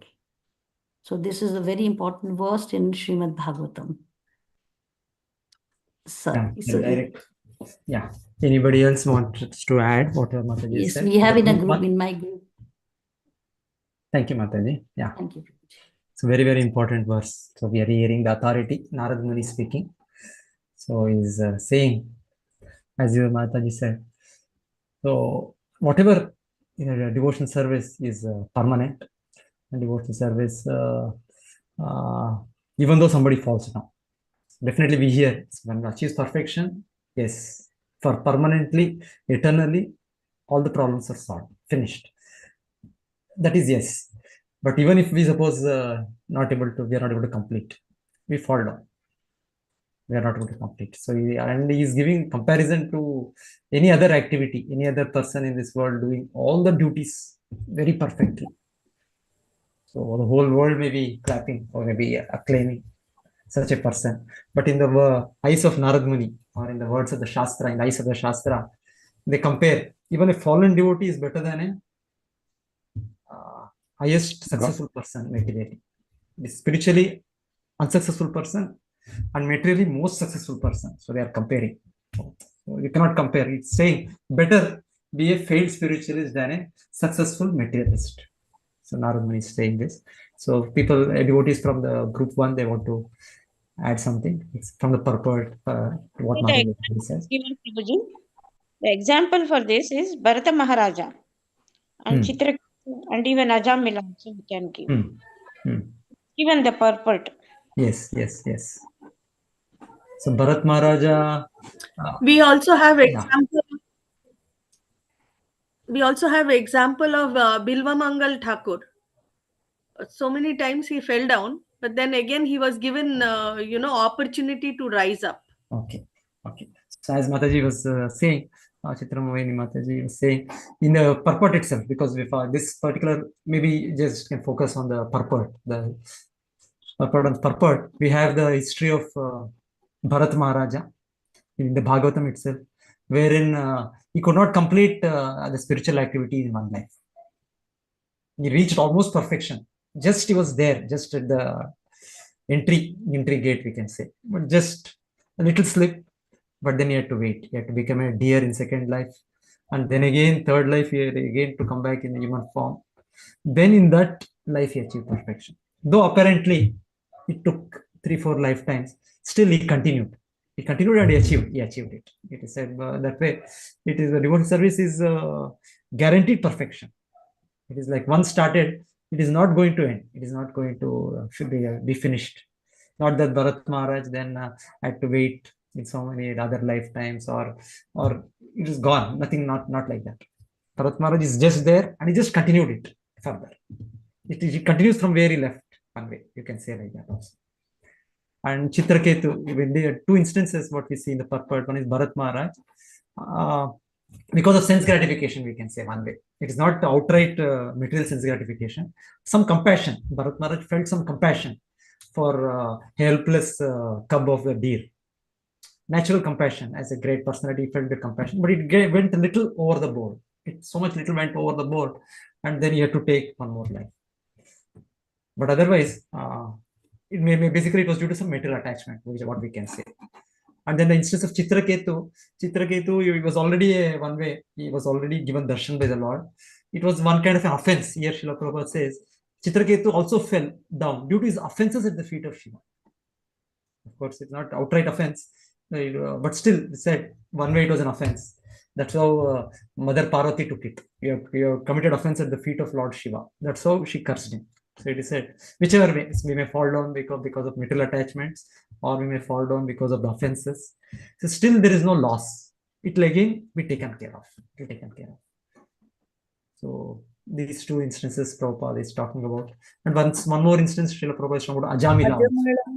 Somebody can explain from group 1. Ajamila example also is given, Prabhuji, because Swalpamapyasya dharmasya trayato mahato vayat. So whatever is done, little also is carry forward in the next this thing. So Ajamila example is given here also, Prabhuji.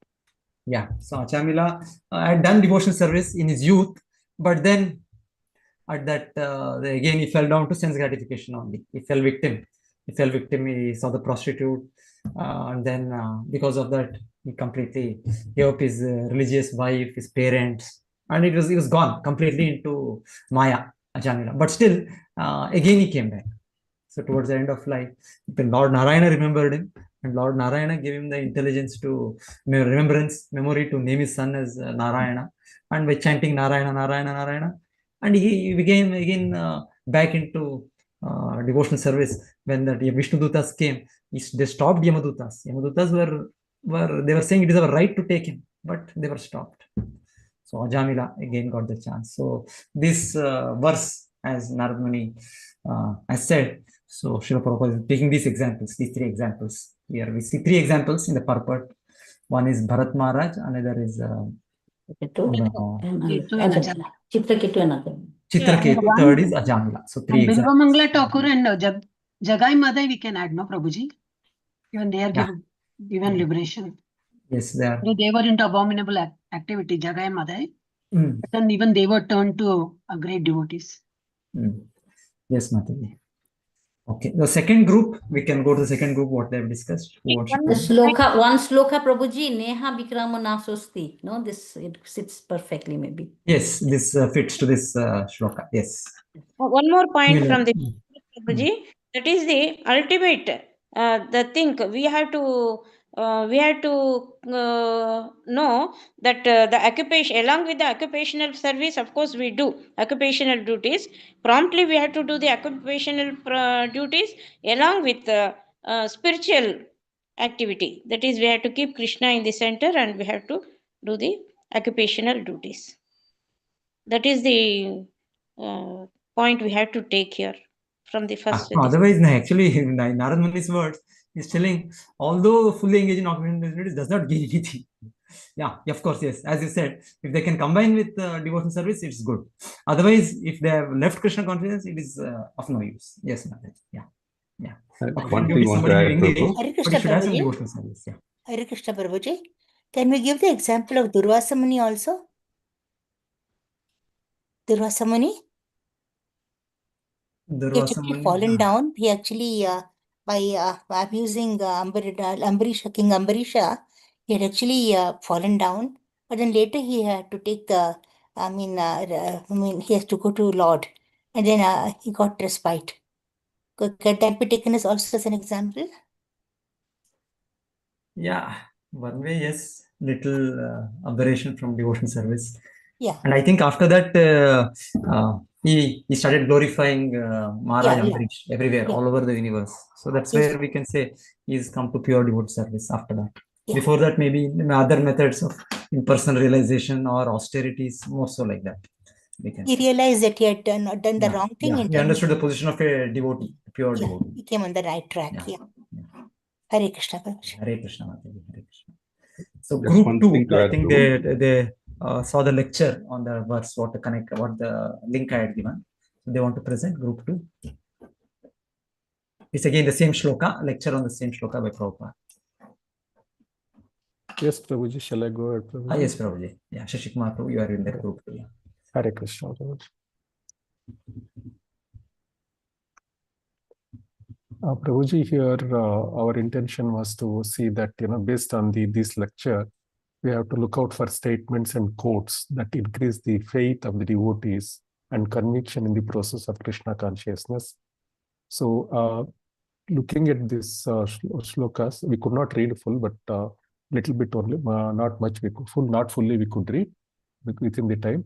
So, Srila Prabhupada often stated in this quote, telling that, in this material world, if you are even a big businessman, and if you are bankrupt, then everything is gone, your trade is finished. But in Krishna consciousness, if you do even little bit, Salpamapi asya trayate mahato bhayat, is quoting from Bhagavad Gita 240, it will never be lost. Supreme Personality, suppose you have finished 50% of work in Krishna conscious and then you die, then you will begin from 51%. So there is a quote from Narada Muni in this lecture, which Srila Prabhupada quotes. Even if he falls down, still there is no loss. Even if he falls down, there is no loss. Swadharma tyagate anartha syad asamkara tato.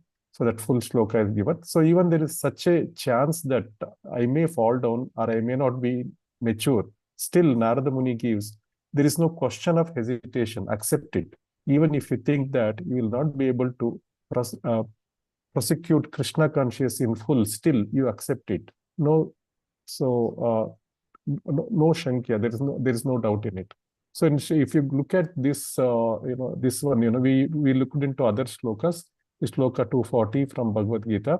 So in this endeavor, neha bhi kramanashodhyasti pratyavayo navidyate swalpamasya dharmasya trayate mahato bhayat. This shloka Srila Prabhupada quotes in many of his lectures, not only in this lecture, to emphasize that there is no loss or diminution. And the little advancement on this path can protect one from most dangerous type of fear.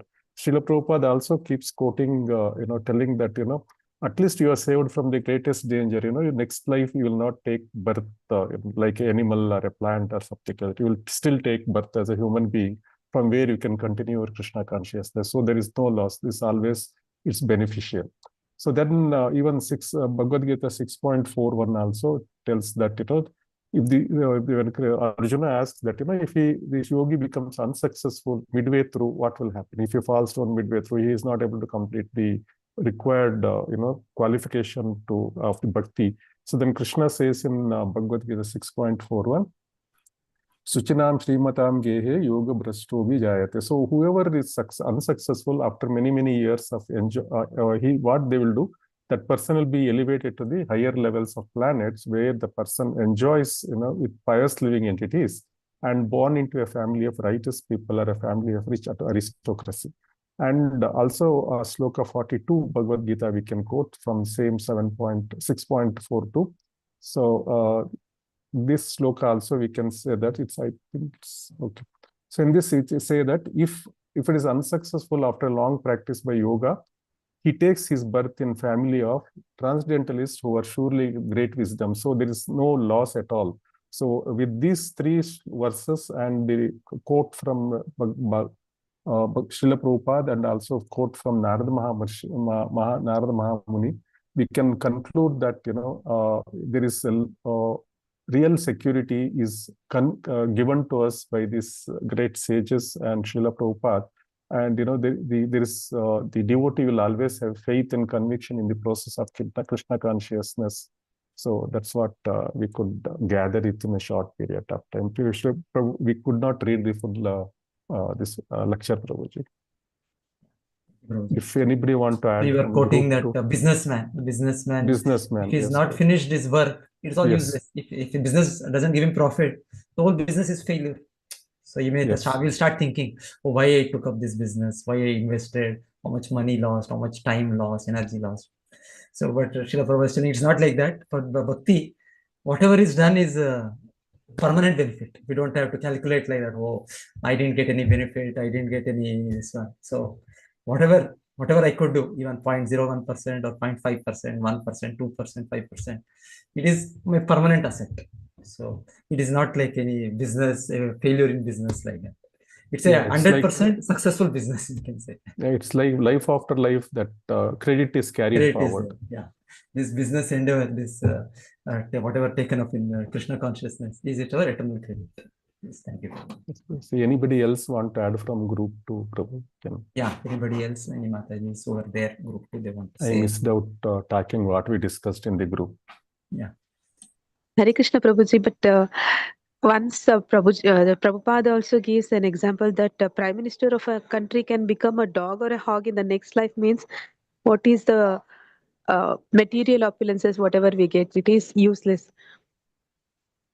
Yes. So they may be doing their material occupation very nicely. So they became the president, they became the prime minister. But next life, without any Krishna consciousness, they're becoming a dog. So it's all we can see it's completely useless. Whatever they did as a big politician, big leader, it's all useless. Yes, Mataji. So so-called occupation, so-called clapping in the society, so-called it's of no use. So we can actually practically see that example. Yes, thank you, Mataji.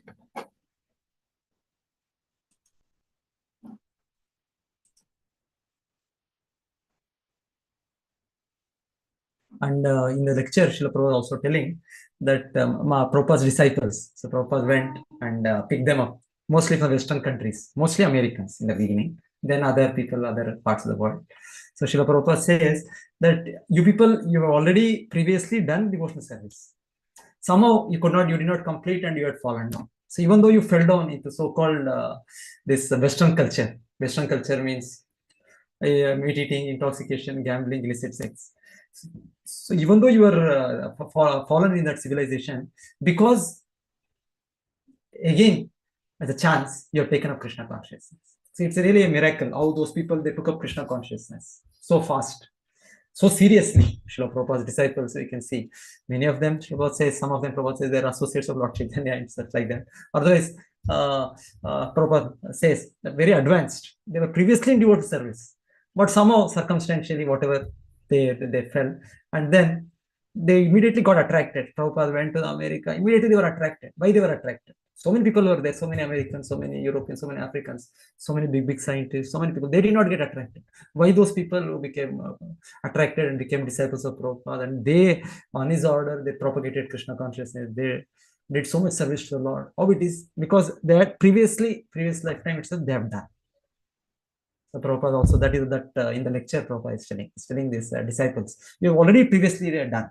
Maybe you didn't complete. That's why you have to come back. Now you immediately have taken up and so seriously you have followed. That point also in this lecture, Srila Prabhupada brings up. So it's never a loss. Your service is never a loss. Whatever attempted, it will continue. Okay. Thank you, Prabhuji. I think Hare Krishna. Yes, Prabhu. So we'll go to next shloka. I think next shloka is verse 18. That's in the group 3. Yes, Hare Krishna, Prabhuji. In the group 3, we got this 18 verse. Yes, verse number 18. Here we discussed in the group, and here everybody in the material world is trying to have the lot of greatest amount of sense enjoyment, and by doing lot of endeavors, they want to work hard. And people in the trade industry or political work or fruity workers, they do so. But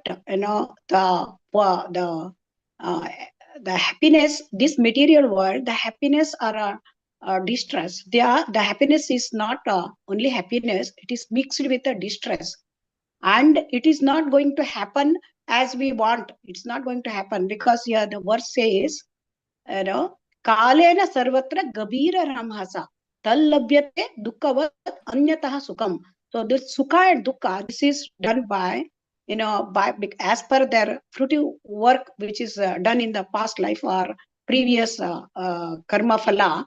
They are going to get their happiness and distress in this life as per the arrangement of the law of the Supreme.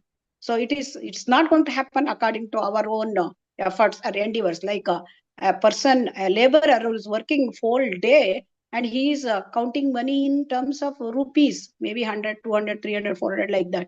But a businessman may be counting millions. So that's what it said. A person can obtain a birth in the good family, or may get a good opulence or a good education, or he may be born a very handsome person. Like that, it's all because of our fruity work, good work in the past life. So these things are whatever positions ultimately one gets in the material. Srila Prabhupada writes in this thing, all such material positions are impermanent. And even if you go to top loka, Brahma loka also, whatever we are getting, that the happiness in the Brahma loka, whatever we get, all other more and more facilities and for sense enjoyment. So those things are also temporary. So these things, this type of material happiness, that is a mixed happiness mixed with the misery, that is available even for the hogs and dogs also. So this mixed miseries, mixed happiness with miseries, that's available in different degrees and different places.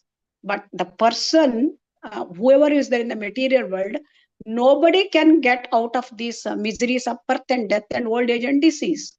So everyone has to go, even if we are achieved so many good things also, it's not going to happen. So the shloka says, tasyaiva hetoho prayateta kovida. Kovida means a very intelligent person. Prayateta, he should endeavor for what? For nalabhyate yad brahmatam upariyadaha. Whatever you cannot get even in the Brahmaloka or Patalaloka, that we have to struggle. Who? The intelligent person. So what he's telling in this shloka is we have to struggle. No one can get more or less of these things simply by personal endeavors. We cannot get more happiness or less miseries. It is not possible. So what we have to do is, Srila Prabhupada says at the end, we should not waste time, because this is simply waste of time if we struggle, endeavor to become happy or to get less miseries. So these are all flimsy things. So one should endeavor to go back to Godhead. So this is the one which is stimulating us to work in Krishna consciousness. So this whole material world is full of miseries, and it is dukkalayam ashashvatam. So it is not a place for a gentleman to live. So it is not a place of full of happiness. No. So it is only with a mixed flimsy happiness, which is in our destiny. So one should, who is very intelligent, should endeavor to go back to Godhead. That should be the mission of everyone's life. That is the quote says, Srila Prabhupada writes at the end. So that we can remember also shloka, Krishna Arnat Visha Krishna, Sango Panga Parshadehi, Yajnai Sankirtana Prayai, Yajantihi Sumedasaha. Those who are intelligent, they will take part in the Krishna consciousness and try to achieve the thing which is not obtainable in anywhere in the material world. Hare Krishna Prabhuji. This much we discussed. Thank you, Mataji. So important verse. So Narad Muni giving us darshan, giving us realized knowledge is realized knowledge that even suppose Brahma Loka we go. So like we imagine we may go to America or some wherever in this own planet. Similarly, beyond this planet, people also are trying. They want to go to other planets, or even if you want to go to Brahma Loka. So Narad Muni say you will not get permanent solution. It's only again sense gratification only. So better wherever you are, whatever you are. So you try spiritual life. So Narad Muni's clear direction. Thank you, Mataji. So anybody in the group wants to add from group 3? Yes, Prabhuji. Hare Krishna, Prabhuji. Hare Krishna, It says that one should not waste time for striving for a temporary sense enjoyment and for material prosperity, but rather endeavor for the supreme personal supreme permanent goal of that returning to the Godhead. It's a very important. We should not waste in the getting all those sense gratification things and all. And yes, wherever maybe we are going to get it said Kalena Sarvatra Gabira Ramasa. So you will get it. If you are destined to get, you will get it. Wherever you are, you will get it. There is no this thing. We should not desire for anything, and it automatically we are going to get it for a Krishna conscious thing. Yes, ma'am. Thank you. Hare Krishna Prabhuji. Here intelligent devotees, so they wherever they are, whether they are in Patala Lokas or in Urdhva Lokas, but they'll not bother about anything, but they'll be in always in Krishna consciousness or in bhakti, so that even the miseries also will not touch them. Whether it is coming or going, even that also they'll not be bothering about that, and they will overcome everything. So intelligent means they have to be in Krishna consciousness or in bhakti, they're saying, Prabhuji. Hare Krishna. Hare Krishna. Hare Krishna. So group 4, I think you discussed it on the lecture, I think. They were reading the lecture, but I don't know by that time what they could discuss. But anyway, somebody can present from group 4 what they read about the lecture.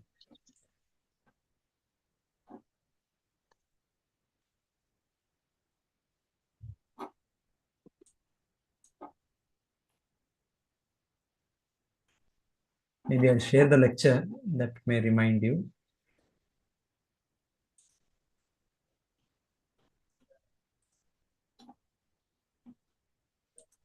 Yes, this is a lecture of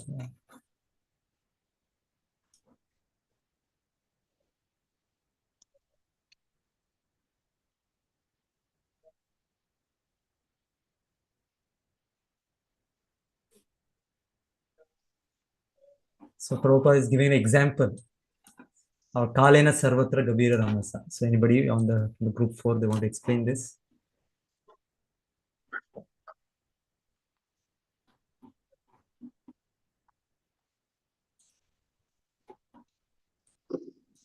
From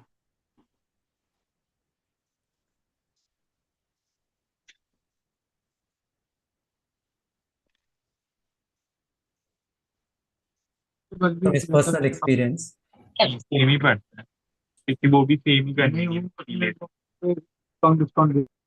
Yeah. Okay. So anyway, this I'll read it out myself otherwise.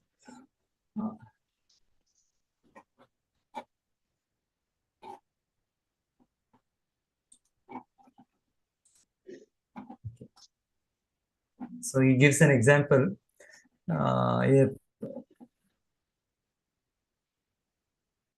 Yeah. So Prabhupada was in Calcutta. So he's telling he saw a Marwadi merchant. The Marwadi merchant, he has come to the bank, and Srila Prabhupada was also there. And the Marwadi merchant, he has to withdraw money or whatever. He doesn't know how to sign. So he was not educated. He was illiterate. So he's a millionaire in 1930s, 40s, 20s, 30s, maybe, whatever time. Srila Prabhupada was there in Calcutta those times. So he's telling a Marwadi merchant, I saw practically, who is illiterate, but he is a millionaire. He's a crorepati. And he doesn't know even how to sign. So it's possible. Previously, people were like that. Now only everybody is getting educated. Everybody, we all know, we are all literate, at least something we know. Previously, it was not like that. And there was no need also. So the Marwadi, it is the example Shilpa was telling, he doesn't know to write, but he's a millionaire. And somebody can even, suppose he's now he wants to withdraw some money, he's taking help of other customers in the bank. And please write. And suppose the person writes his name, it's finished. All the money will go to another person. So anyway, so he may not be literate, but he is billionaire. He's a millionaire. On the other hand, one more person, Prabhupada is telling, is MRCP, England returned. Not now, 1920s, 1930s, 100 years back. So hardly anybody were educated like this, going to West and then going to England those days, and then a doctor from there.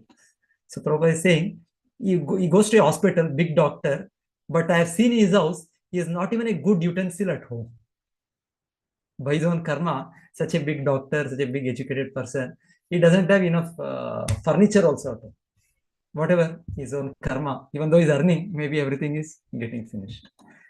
So he's so poor in spite of so much education and highly qualified, England returned doctor. So he says the karma is like this. So you cannot say that by my endeavor, by my activity, one will become rich, one will become, one will enjoy like that. It is all destined. It is all destined. So giving this example about karma. Karma is all destined. So don't much endeavor for that. Whatever you get, you accept it. It's Krishna Prasada, whatever we got. But endeavor for spiritual realization. So not that, yes, we become complacent materially, but spiritually we should not become complacent. We should be alert. So that's what Srila Prabhupada is saying.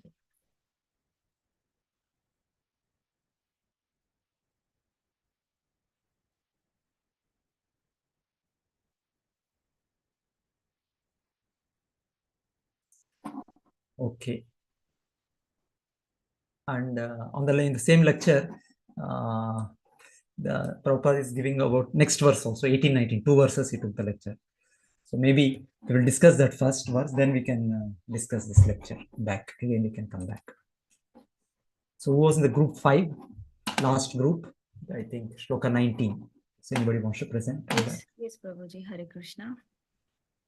So in Shloka 19, it is very beautifully made through the purport. We understand that difference between the normal being like the fruitive workers and the devotee in Krishna consciousness. So what is the difference between that? So we likely to fall down, but it is not normal as compared to the fruitive workers. If they fall, they have to go through the material existence and all the suffering. But when the Lord's devotee falls down, there is a difference. He certainly will not undergo through the material existence like others. So this is the difference. And through this purport, what is the essence? There is no loss, only eternal gain is there if the person or individual or soul is there in the Krishna consciousness. Why? Because bhakti is never destroyed. If we are doing bhakti and if we are surrendered to Lord Krishna, that period of time, that bhakti is remain as constant throughout the journey. If we fall also, it doesn't mean that it will, reduce or reduction will be there. There will be no reduction at all. So, Lord Krishna, he is very merciful that even we fall, then also he is there to guide us and lift us, creating a favorable situation where he, by his mercy, the person, the devotee will feel, realize, oh, what I have done. And then from that point of time, he will rise. So this is the one point. And here the analogy is given. The orphanage, the child in the orphanage and a child of the king. What is the difference between them? If they fall, if something will happen to them, if the orphanage child is fallen or something is happened to him, there is no one to take care. He is fallen. There will be a rare case that he will get some support from somebody by mercy of Lord. That is a very rare chance. But if the king child falls, what, there is a favorable condition, and it is in the it is with, the king's men will be there to support, and it will be strengthened. So this is the actually difference, that king is kings, the analogy is given like the Krishna is always there for the devotee. If we are in bhakti, if we are in Krishna consciousness, definitely the mercy of Lord, the Krishna, will be always there to lift us by holding our hands. He will never ever leave us fallen down, like no one is there to care. So the conviction is that there is no loss and there is no reduction, there is no diminution in devotional service. Absolute security is there. And bhakti is only spiritual investment, and forever. There is no loss in that. Never ever there is loss in that. And what other point I have noted down?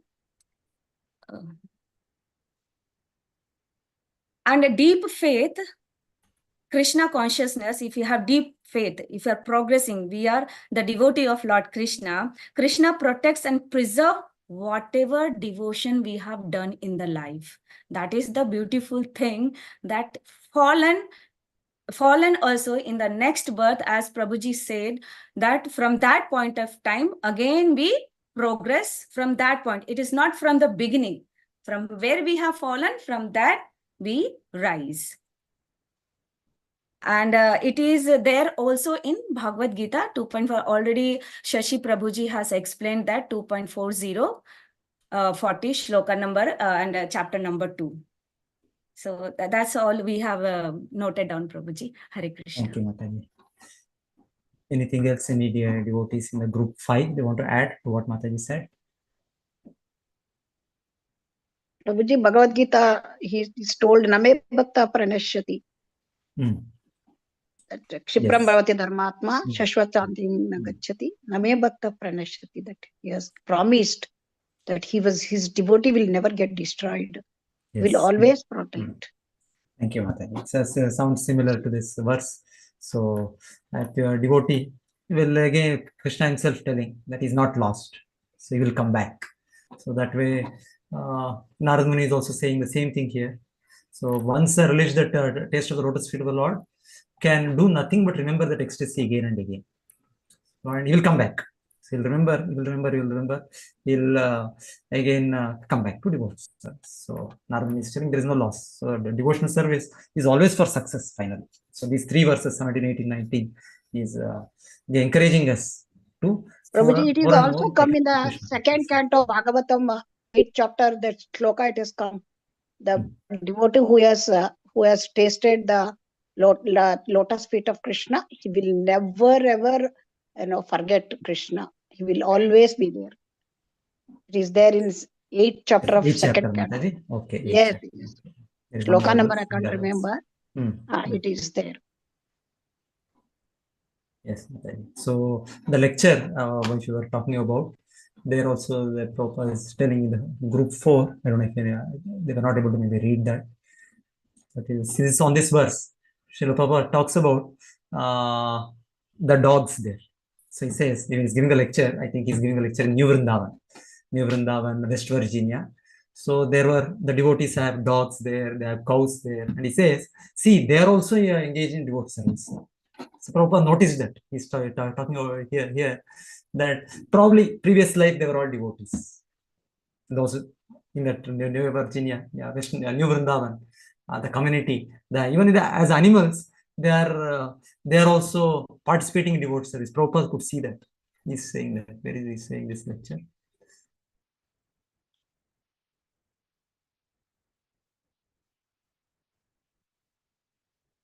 Did I take a wrong one? No. Give the search for dogs, Prabhuji. Yeah.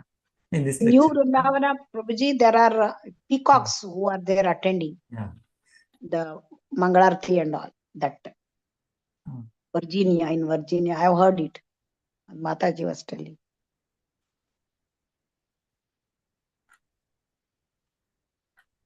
So anyway, so Srila Prabhupada is telling, they are also eating prasadam, they are also chanting.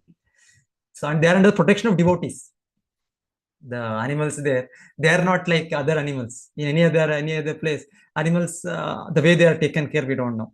Many times we hear, even people, when they shift from one place to another, they cannot carry the pets. They kill them. They leave them in the main road, or so many things we hear, particularly in the Western world like that. So Prabhupada is saying that these animals, which are under the care of the devotees, his disciples there, they are safe, they are secure. The dogs, the cows, everybody. So that way he's telling that Shivananda Sena, maybe one they are dog, fallen devotees before. So Prabhupada says they are like that. Prabhuji, the dog of Shivananda Sena, that he brought it to that Jagannatha Puri, and that Lord, this one Chaitanya Mahaprabhu gave some prasadam, and that it went to Vaikuntha Loka. Yes. So even from the dog's life, they got perfection. They got perfection. So many times it is possible. So as an Acharya, I can see that. You can see that they're, even though they're fallen, it looks fallen, apparently fallen, definitely, but still devote service is not stopped. Devote service is continuing, and their situation is much better than somebody who is not at all a devotee. So there, yeah. See here it is, yeah. So any similarly was taken to Krishna, even if he falls down. See here it is, yeah. Just like here, the animals under the protection of the devotees. At least he has no fear of his life. No devotee will kill. Here the cows, the horse, the dog, they are assured of their life. Therefore, they are not ordinary dogs. They are not ordinary cows.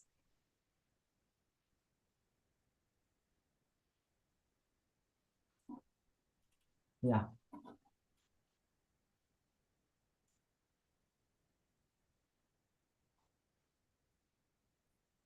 Just like here, we have pet dogs. We have got dogs. We are keeping company with devotees. That is very nice. His dog life is also becoming perfect. It may be some pious man, somehow or other, it has become dog. Now Krishna has given him the association of the devotees. He's eating prasadam. He's chanting. He's hearing chanting. He's giving some service to the devotees. So they are not in vain. They are not in vain. No, they are acquiring. So the devotee's life, whichever way, it is always positive. It is not like any other person, so-called successful person in the material world. It is nothing to compare. The spiritual and material, the devotional and any other thing, we cannot compare. It is incomparable. That is what I can little understand. Okay, Hare Krishna. Thank you, everybody. So we are very late today. So I think.